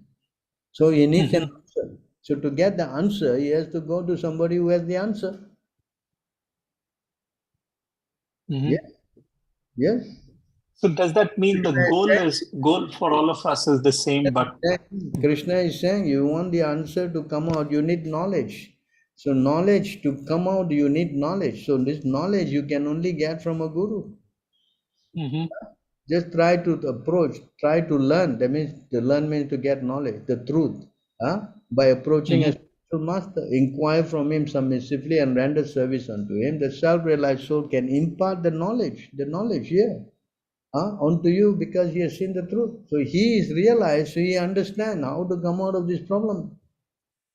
So he is giving you the guidance. You do like this, you do like that. Surely you will be okay. And then when you try out, as you're trying out, you're feeling good. First thing we tell everybody to chant. And when they chant, we say you will become happy. And yes, everybody who chant become happy. That's a symptom. You understand? So this what? So it's basically a myth if we say that I want to find out the purpose of my life, or every individual should find out their purpose in their life. That is because the end goal remains the same for everyone. Yes, because it says that now that you got human life, ataha, Brahma jikyasaha. Now you have got the human life. Now you have to find out what's your purpose. What is Brahman? Brahma jikyasaha. Inquire why you are spirit soul, and who are you, where you come from. All these things only the human being can inquire. The other bodies, they cannot do this. That's why the human body is very, very rare. You understand? So if we don't use our body to inquire, then what is the purpose of our life? Is no better than the animal? Yes? Yeah. Yes, you can see here. It is explained here in this verse.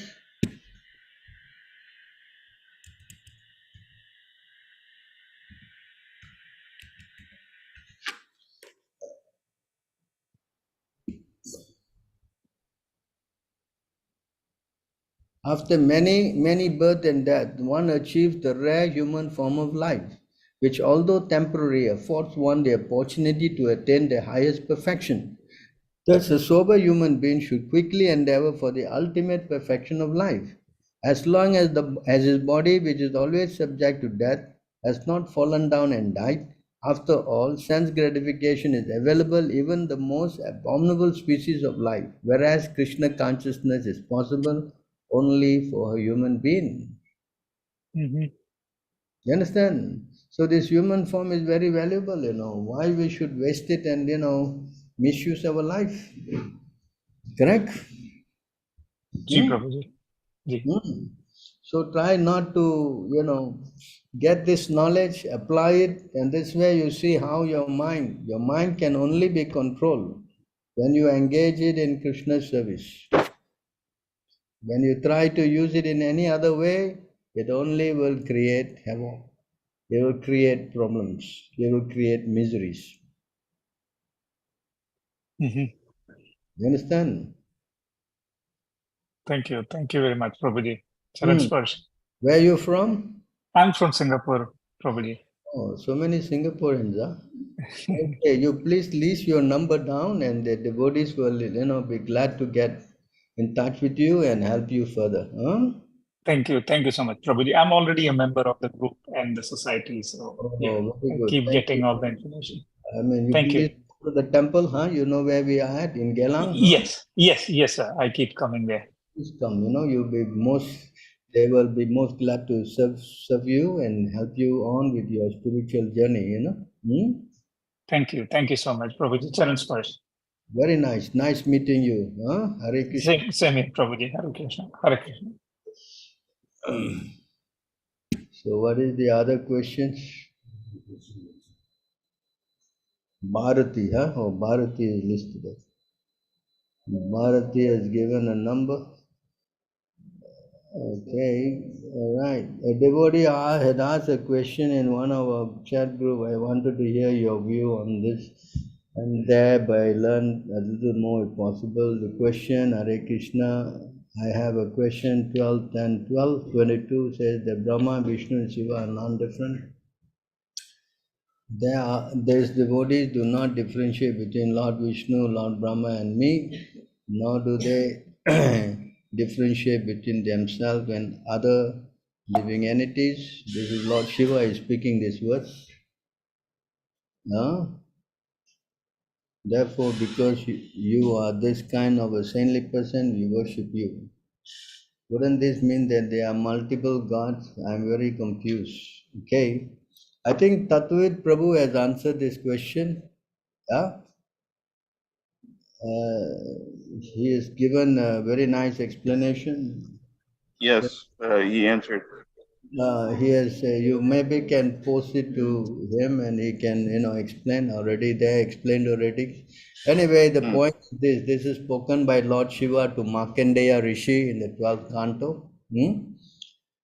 So, if you read, although he is explaining like this, because in quality wise there are three gunas: goodness, passion, and ignorance. Lord Brahma, there are three guna avatars. Lord Brahma and Lord Shiva is in the mode of ignorance, Lord Brahma is in the mode of passion, and Lord Vishnu is in the mode of goodness. See? So in that sense, they are, all equal, guna avatar. But there is a little difference because Vishnu is the all-pervading personality. You understand? This is explained here in this verse.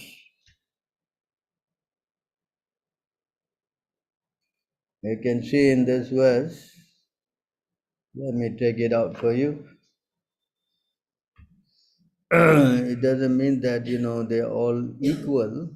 In fact, Markandeya himself also accepts the fact, but he then says that Vishnu is the supreme.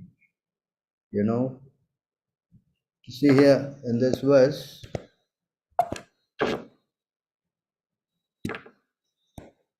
this is also from the Bhagavatam.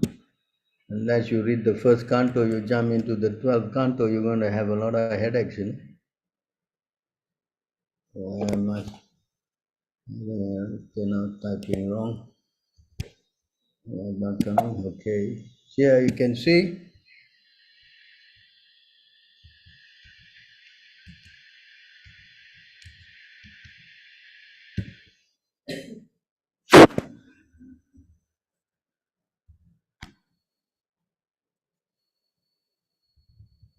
The transcendental personality of Godhead is indirectly associated with the three modes of material nature, namely passion, goodness, and ignorance. And just for the material world's creation, maintenance, and destruction, he accepts the three qualitative forms of Brahma, Vishnu, and Shiva. Of these three, all human beings can derive ultimate benefit from Vishnu, the form of quality of goodness. You see this point here? Huh? Hello? So the further example is given here.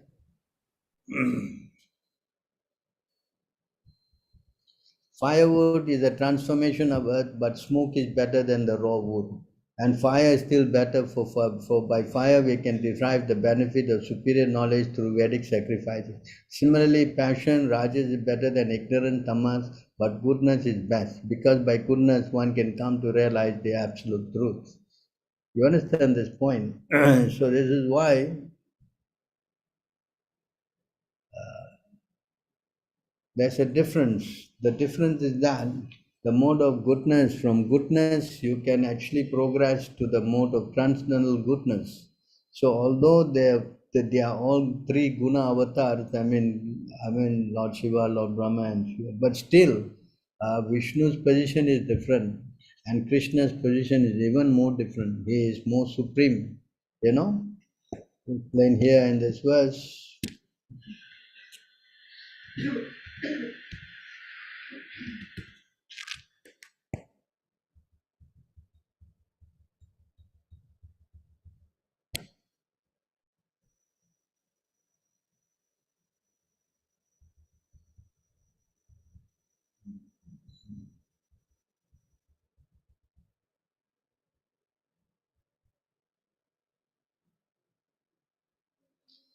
From material creation, Lord Krishna's plenary expansion. For material creation, Lord Krishna's plenary expansion. Try to understand this. Assume three Vishnus. The first one is Mahavishnu, creates the total material energy known as the Mahatattva. The second is the Garbhodashki Vishnu, enters into all the universe to create diversities in each of them. The third is Chirodashki Vishnu, is diffused in the all-pervading super soul in all the universe and is known as Paramatma. He is present even within the atom. Anyone who knows these three Vishnus can be liberated from material entanglement. So this is the expansion of the Lord. You understand?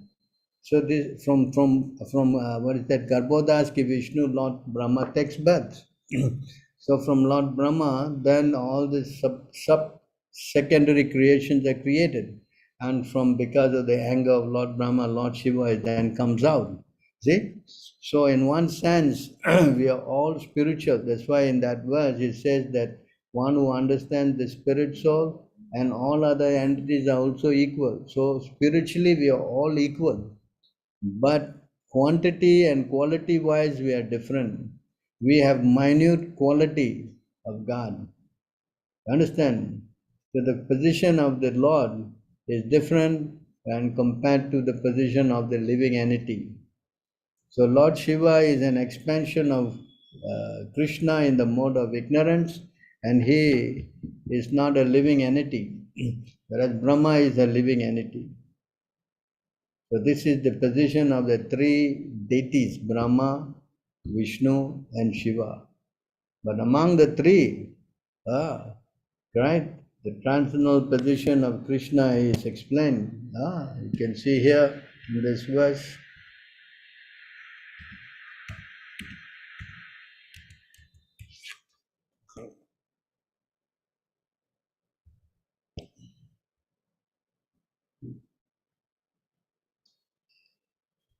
Of the two energies manifest, spirit and dull matter, beings possessing living force, vegetable, grass, trees and plants are superior to dull matter, stone, earth, etc.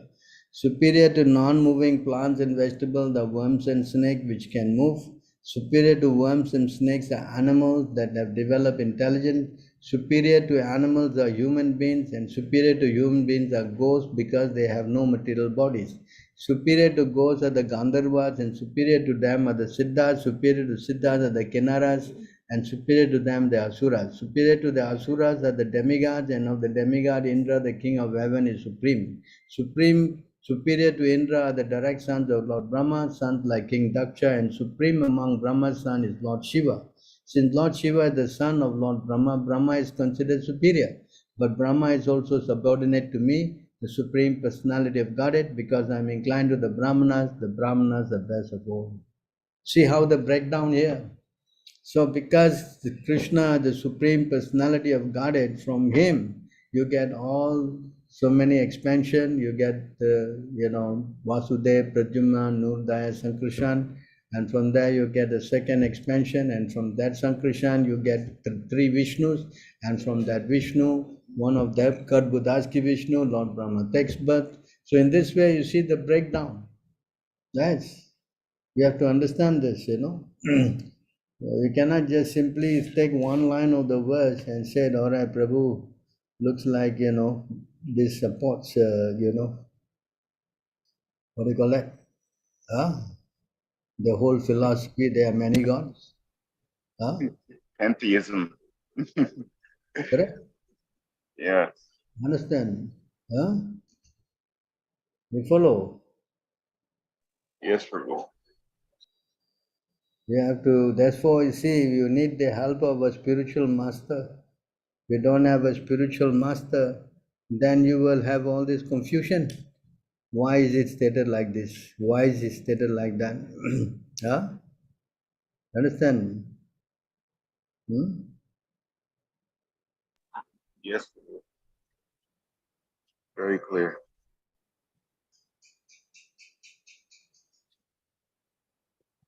I do have one question. It's a little bit off topic, but I noticed when I quoted Sastra against the, the AI robots that you can, chat with and everything.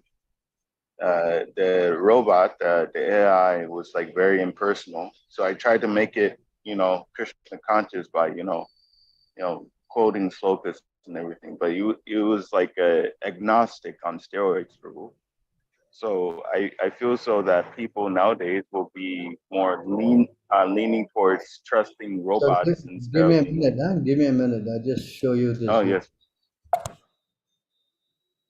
So you can see when Lord Shiva is talking to Markandeya, because Markandeya just came back from the illusory, after watching the whole illusory energy of the Lord, So if you read on, you see here what is he saying.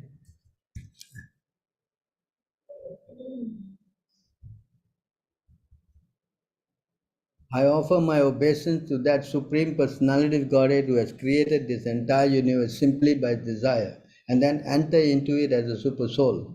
By making the modes of nature act, he seems to be the direct creator of this world, just as the dreamer seems to be acting within his dream. He is the owner and ultimate controller of the three modes of nature, yet he remains alone and pure, without any equal. He is the supreme spiritual master of all the original personal form of the absolute truth. So who is he referring to here?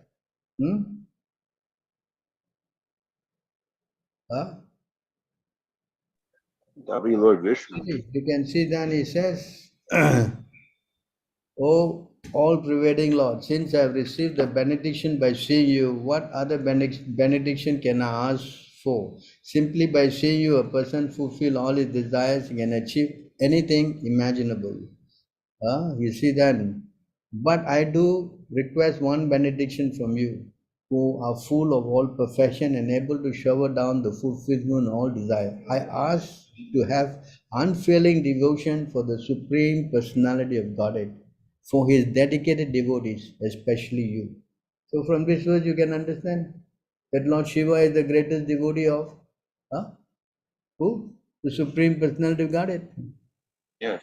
Although they are, Lord Shiva says, we all are equal in a sense that we are controllers, we are doing the what? Modes of material nature, but then there's a Supreme Personality, of which Lord Shiva himself is, a devotee. Yes? Yes. Correct? Yes.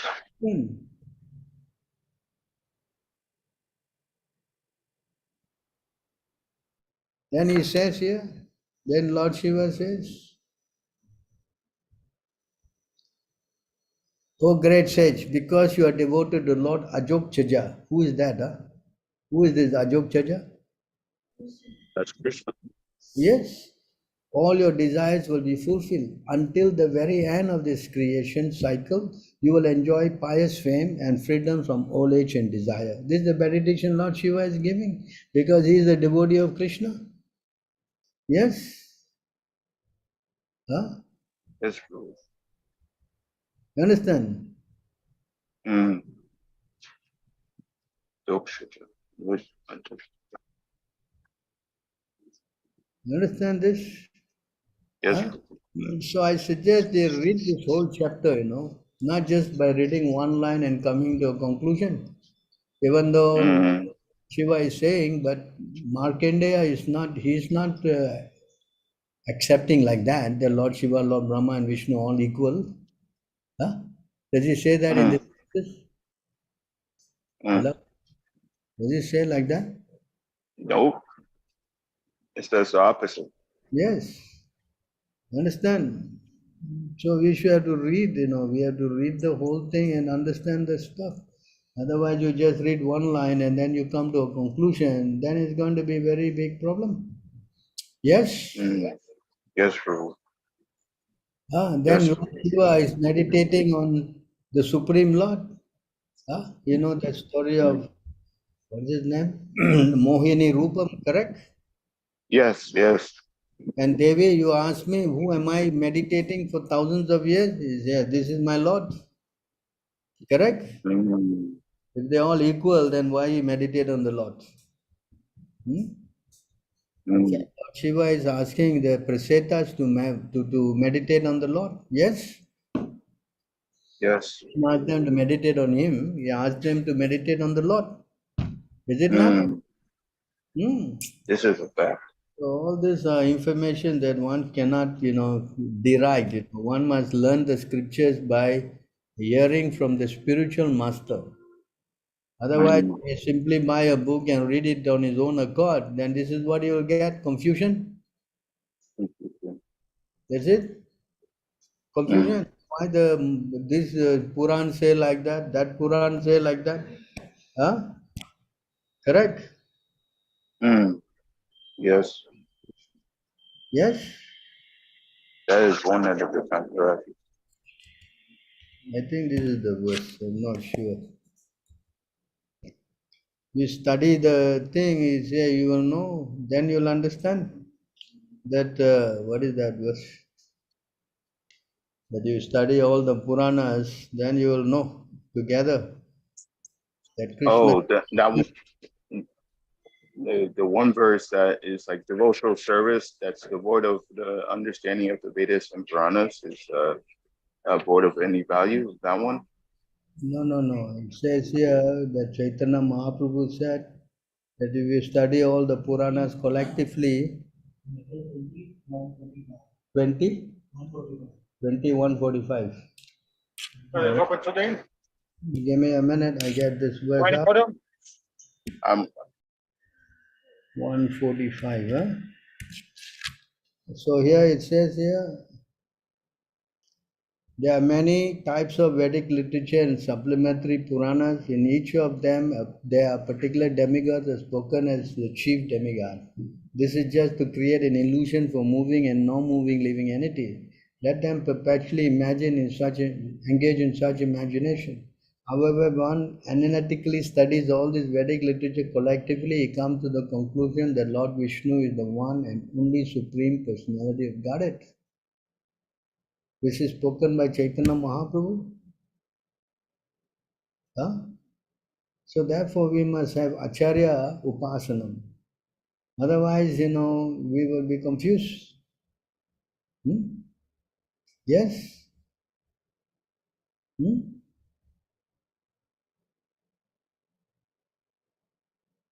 Only Krishna is above Maya.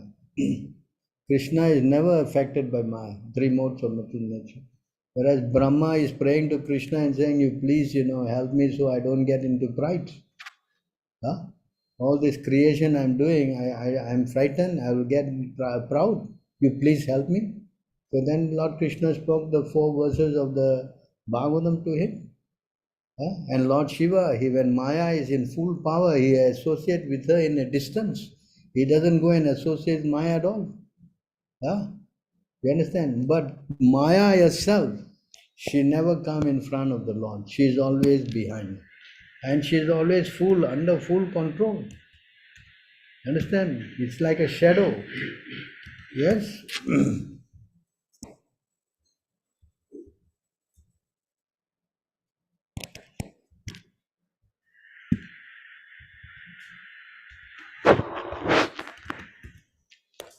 So here in this verse you can see,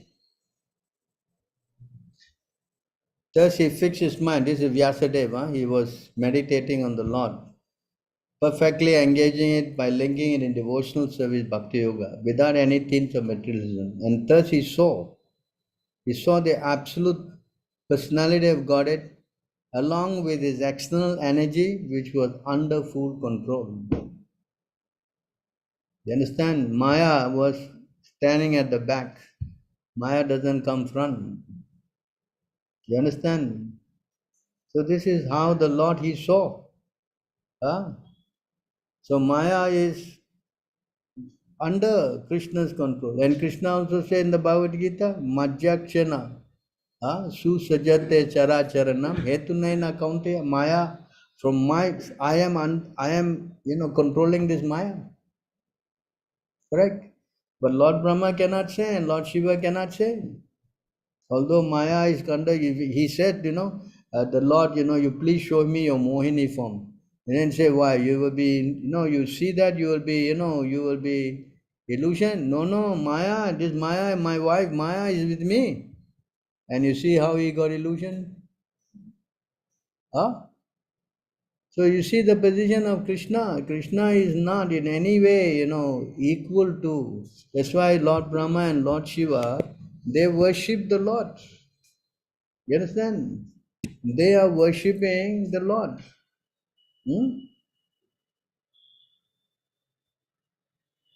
I think it's here.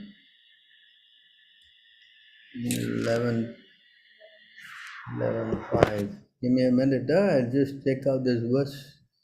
Because there's so many verses they're saying that, Lord Shiva and Lord Brahma are worshipping, and this is verse here in 11:5:40, I think.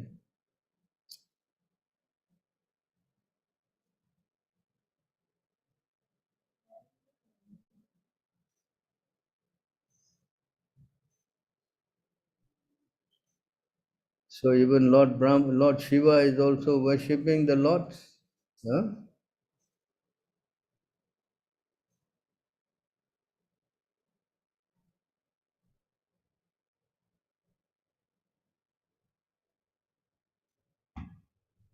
See how everybody is engaged.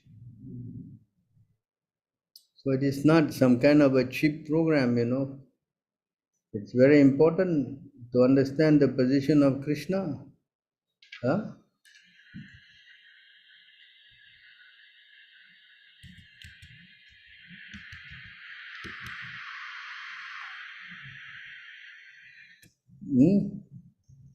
Give me a minute, just get this verse out. So here you can see in this verse,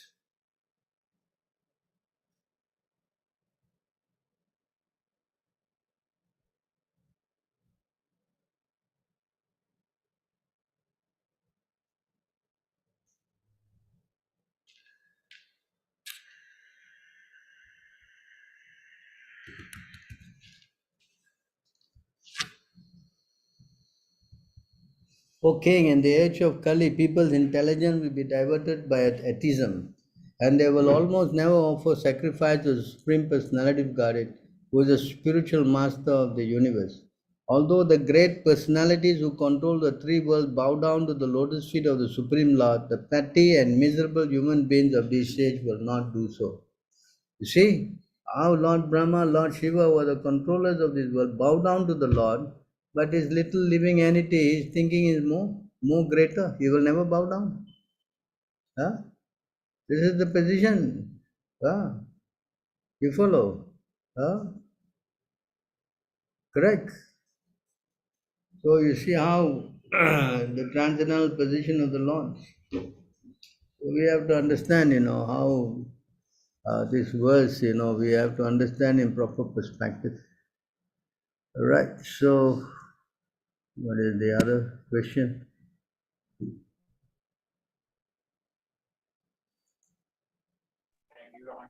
If we have to kill some animal while doing service, or perhaps by accident like spices or insect, then we have chant and they are killed in the sound vibration of Hare Krishna. Then it is sinful. What will happen to the animals? If our conscience is not very pure, can the chanting be helpful anyway, or can there be some harm? So anyway, not only you kill them, you walking also you killing, you talking also you killing, cooking also you killing. Every time you have to be killing. So the solution is that when we chant Hare Krishna, then Krishna takes care of all these things. Of course, we are not intentionally doing that. Everybody, even if they are, opening their mouth, some germs are also dying. Yeah. So you go open your stove and cook. Even when you brush your teeth, some ants are in the sink. You flush it.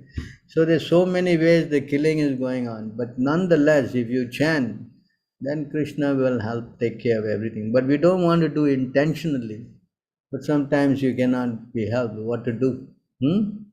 So we just better chant and everything will be adjusted for you.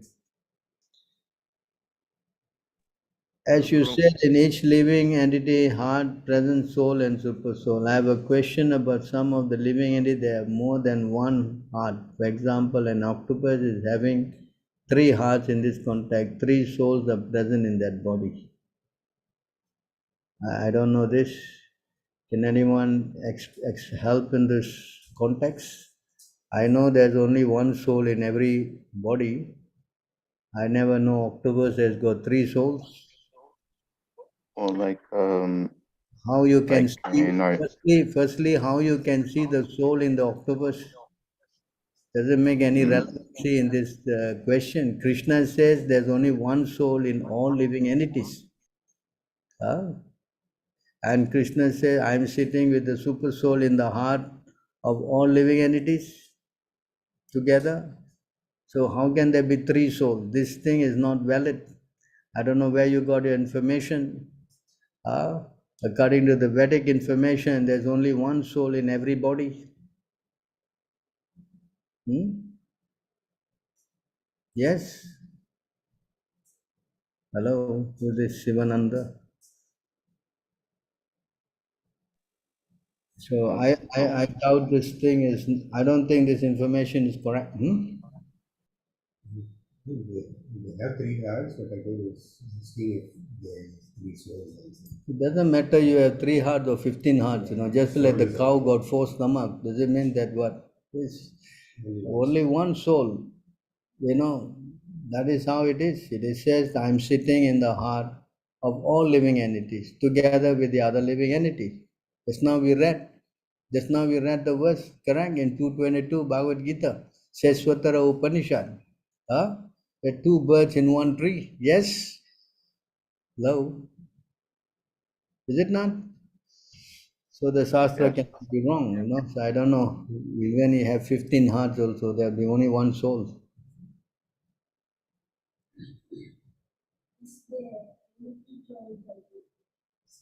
You said because our heart is polluted with envy and desire, we took birth in the material body. We have envy, is it mean that we are in passion mode? After leaving the body, we'll take another birth. When you become purified, that's why you need to come to the spiritual consciousness. If you maintain in the bodily conscious, then you're going to maintain this envy and hate. So you have to transcend. That's why we are teaching everybody to become, as the Bhagavad Gita, Krishna, spiritual master, all are saying, you come to the spiritual level that you are a servant of Krishna. So in the spiritual level, then you are free from all these inebrities. So if you keep yourself in the material consciousness, then you are behaving like an animal. You understand? Yeah? Pasu buddhi. Pasu buddhi means animal conscious. You are the body.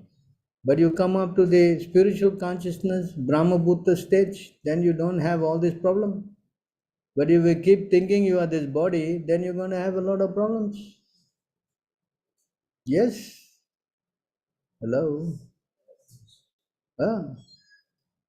Put more lipsticks and put more makeups and put everything, and that means what? You're going to be identifying with the body? Huh? So you learn how to understand you're a spirit soul. That's why you wake up and chant Hare Krishna, Hare Krishna. Why? And you know I'm not this body. Correct?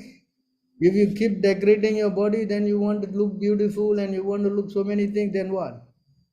Huh? This is bodily conscious. Is it not? Hello? Yeah. Anyway, you decide whether you want to be body or you want to be soul. What about Siamese twin? Do they have one soul and but two heads, or two souls, however, entrapped in the same body? Usually the Siamese has got two souls trapped in one body. You know, the two different living entities. Yeah? Oh, they have got two hearts, that means they've got two bodies. I don't see one person with one soul and two heads, they're not some snakes, Only snakes, even they have many heads, but still they have one soul. Doesn't mean that snakes have got many heads, mean got many souls. It doesn't make sense. You understand? Ravana had 10 heads. That means he had 10 souls in his body. Hello? Huh? What?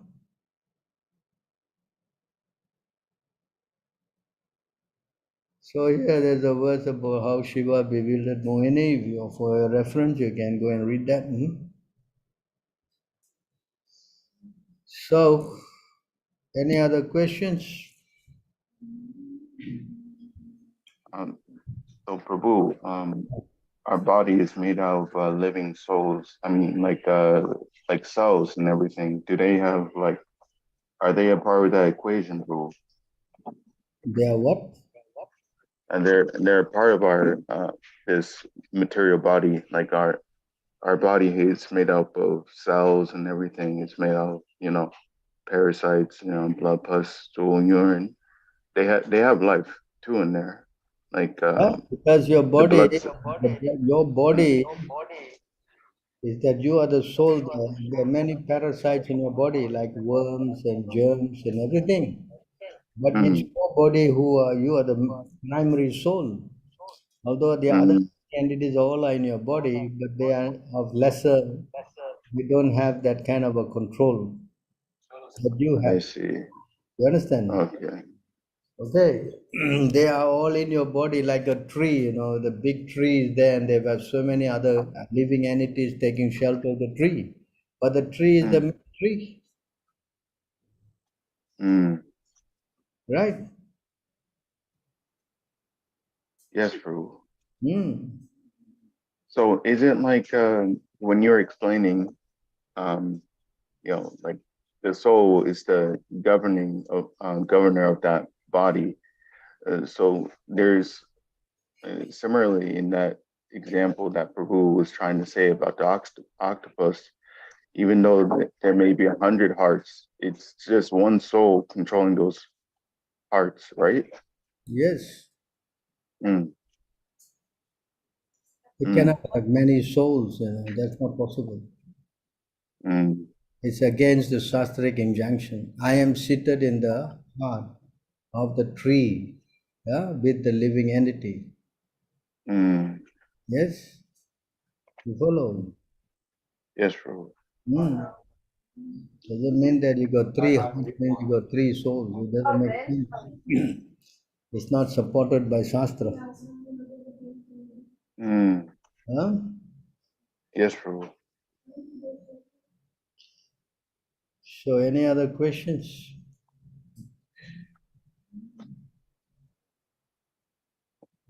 So a last question. I recently tried to turn the AI robot, the AI chatbot into like a Vaishnav, but he was a total, agnostic, he tried to keep the neutral in everything. So people are like relying on this AI chatbot, and they want to say, oh, we can make our own religion with this. So do we have to now debunk robots, like chatbots now, I mean, everybody understand, unless the robot is programmed, it cannot work, Somebody has to program the crazy machine, correct? Yes. Of course, you may, they put all the answers inside and you type and it comes out. But somebody had to do the programming. It just doesn't just come out of the thin air, does it? Huh? That's correct. Yeah. So this is intelligence, Matter cannot work on its own. Spirit soul has to power the matter. You understand? Yes, But in Bhagavad Gita, you can see Bhagavad Gita, I think what is you can see in the Bhagavad Gita.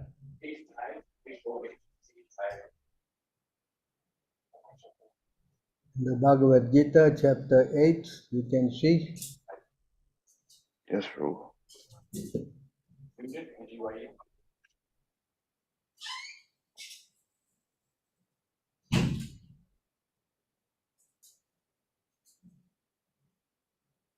Hare Krishna, Prabhuji. 1 second, just let me finish with this.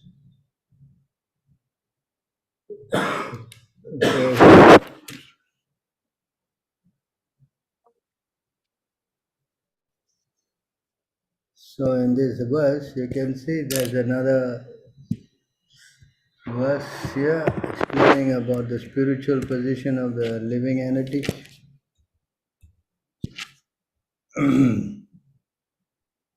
Yet there's another unmanifest nature, the eternal and transcendental, the manifest and unmanifest matter. It is supreme and never annihilated. When all this world is not, that part remains. That is, this is talking about the spiritual world. But there's another verse, Jiva Bhuta.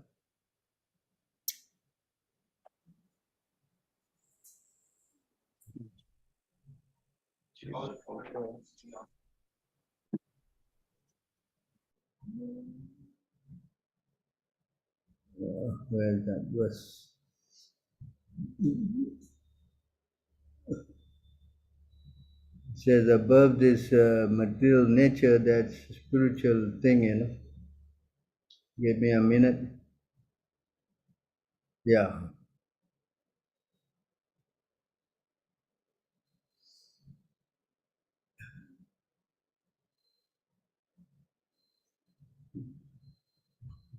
So Krishna is saying,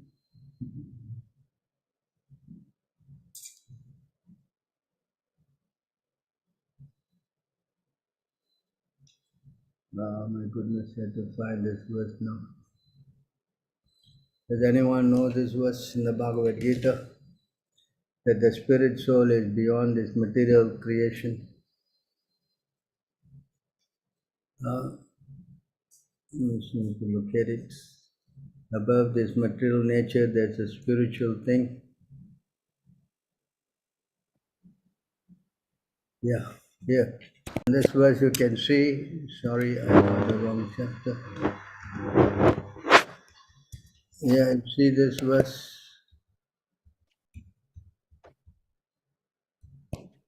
So it says here, you see, beside this, O mighty Arjuna, there's another superior energy of mind which comprises the living entities who are exploiting the results of material inferior nature. So this spirit soul is actually the one that is empowering this material energy. Understand? And that's Krishna's energy. Yeah. Yes. So who's that? What's the next question? Somebody is asking.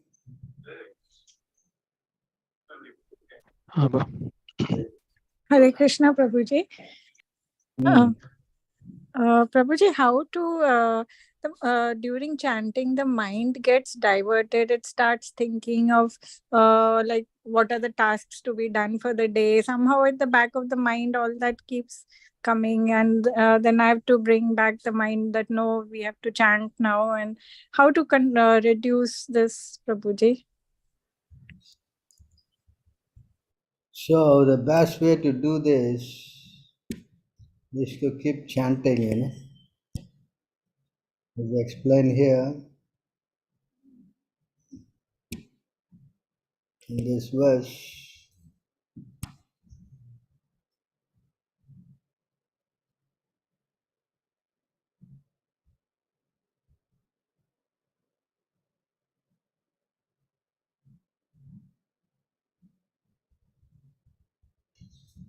Even in the beginning, one chant the Hare Krishna mantra with offense, one will become free from such offense by chanting again and again. So this is the way to try to control your mind, because yeah, it will be running here and there inattentively. But all you have to do is carry on chanting. By doing it again and again and again, you will eventually be able to stop the mind from wandering. It takes a little time, gradually. It is not overnight that you can control your mind. This mind that has been carrying on with us for millions and millions of births is not something that so easily we can overcome that mind. But it can be done by the process of chanting again and again. Yes? Yes, Prabhuji, sometimes, but it gets disheartening. The moment it drifts, you try to bring back. That's what I explain even in the Bhagavad Gita, you know. Krishna is also explaining in the Bhagavad Gita. Yes.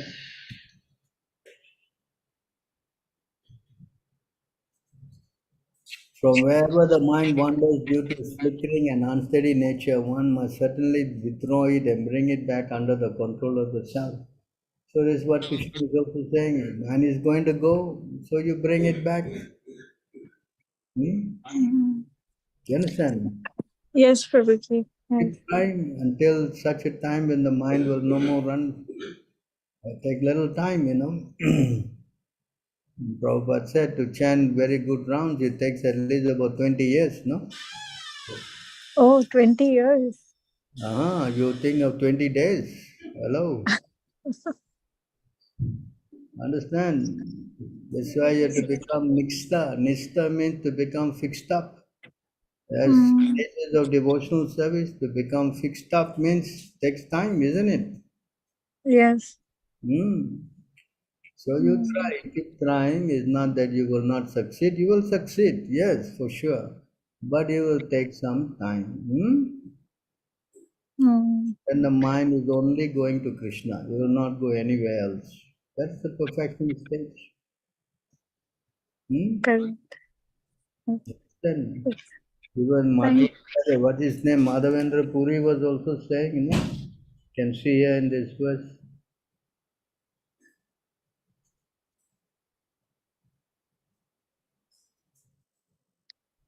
This verse is saying,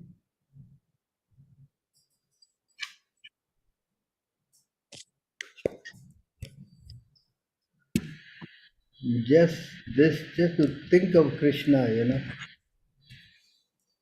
It says here, oh, my prayers 3 times a day, all glory to you. Oh, bathing, I offer my obeisance unto you. Oh, demigod, oh Father, please excuse me for my inability to offer you my respect. Now, whenever I sit, I can remember the great descendant of the Yadu dynasty, the enemy of Kamsa, and thereby I can free myself from all sinful bondage. I think this is sufficient for me. You understand? You know how long does it take for Madhavendra Puri to come to this stage? Oh, so how long more will it take us?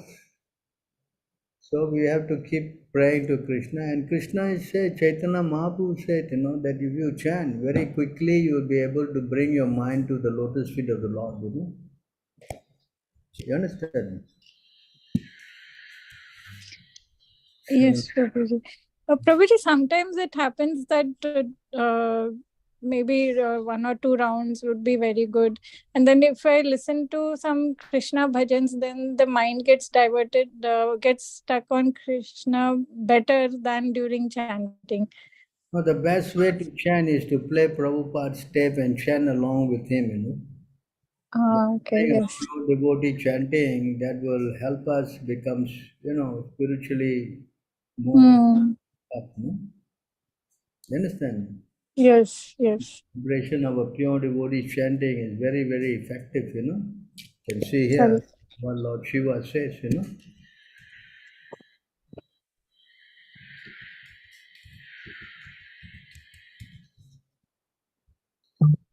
It says here, Lord Shiva voluntarily came to bless the sons of the king as well as to do something beneficial for them. He personally chanted the mantra so the mantra would be more powerful, and he advised that the mantra be chanted by the king's son, Rajaputra.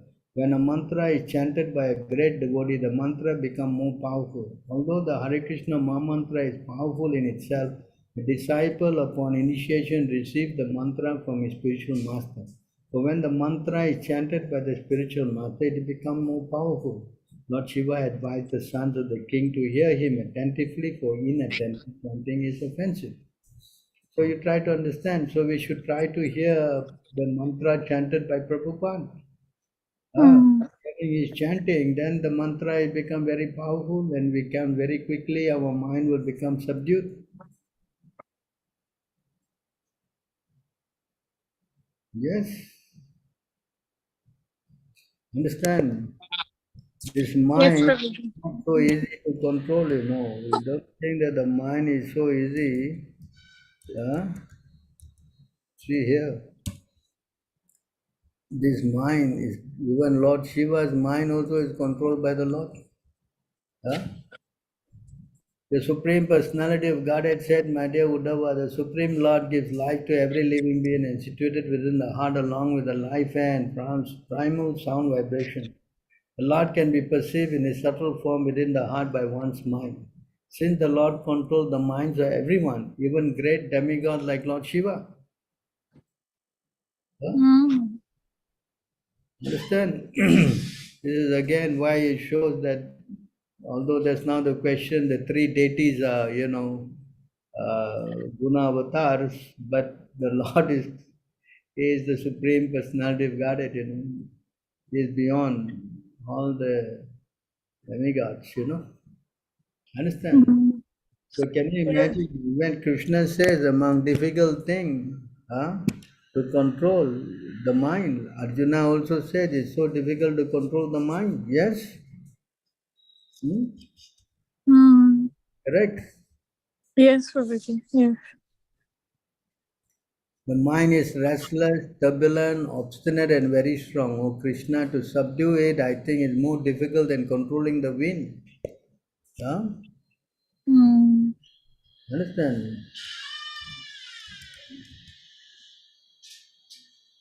So when one is actually in, if one does a proper meditation with a proper chanting with full attention, an inoffensive one, that would be like a meditation only on Krishna. What? So that means that if one does a proper chanting without any offenses and with full attention and concentration, then it would be almost like a meditation on Krishna. Once you come to the stage where you are always thinking of Krishna, then you know you don't have to worry already. Your thoughts will always be going to Krishna. You understand now? You don't have to kind of, you know, like now we are struggling to think of Krishna, you know, but that's not the way, you know. Actually, the method of trying to chant is that you must just now hear the holy name. Understand? You just keep hearing and hearing and hearing, and once you keep hearing, then you will come to the stage where automatically, you know, it will come to you. You follow? Yes. Yes. So that is the system. You see, you need to purify the mind now, Hmm. The only way to purify is to go through the process. First thing, you must get initiated. If you don't get initiated, it's very difficult, It's impossible to try to practice spiritual life without initiation. Correct. The mind will always be running forever. When you get initiated, then by the mercy of the spiritual master, then yes, it's very easily you make progress. You can ask all those people who got initiated how they feel after initiation. They'll always say there's a big change in their chanting because the Guru's mercy, you understand? Yes. If it is without the Guru's mercy, it's going to be a very big problem, Impossible to become spiritually strong without Guru. In fact, you will have a lot of problems. Yes? Yes, I agree. Yes. Thank you. Thank you. Where are you from? I am living in Dubai. Oh, you're in Dubai, huh? Yeah. So, okay, you try to come and, get associated more and more, and that way you get spiritual strength. So Yeah. once you get the spiritual strength, then you can, take to the next level of getting connected to Srila Prabhupada, Correct. where you will become, very strong spiritually. Best I can recommend you. I can list your number down. You have a number. Yes. You put your number down in the chat column, and I'm sure the devotees in this group will get in touch with you and help you, more and more. Okay. Thank Yeah. you so much. Thank you. Hare Krishna. Hare Krishna, Prabhuji. Dandavat pranam. Any other last question before we wrap up? What is that?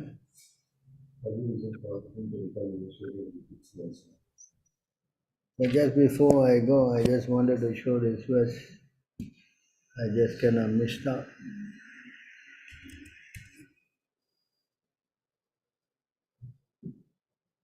Among things possessing quality, I am the primal manifestation of nature. Among great things, I am the total material creation. Among subtle things, I am the spirit soul. And of things that are difficult to conquer, I am the mind. So it is not some easy thing to do, no. So if you want to conquer the mind, which is actually Krishna's energy, you need the blessing of Guru and Krishna himself. Understand? It is not that you have the mind and you can conquer it. It's not possible. Only by Krishna's mercy and Guru's mercy can this mind be subdued. Yes? What is this? Okay, she has given a number. Someone can help her. Prabhuji, is it possible to become initiated in 6 months' time? Yeah, it is possible. Why not? Huh? Everything is possible. Only your determination. That's all. Yes? Yes, Prabhuji. So, any last question before we wrap up? I think it's already getting to be late, Huh? I think we will close here. I am very sorry. I have to say goodbye to all of you. Thank you for your very nice association and your very nice questions. I am currently in India. If you are in India, I see many people today all from Singapore. I am in Singapore and nobody is there. When I come to India, everybody is from Singapore. Very strange. Hare Krishna. I'm very astounded, Anyway, those people who have listed your name, please go to our temple. We'll be very happy to receive you and help you. All right. Thank you again. All glories to all of you. All glories to Prabhupada. Hare Krishna. Hare Hare Krishna. Hare Krishna.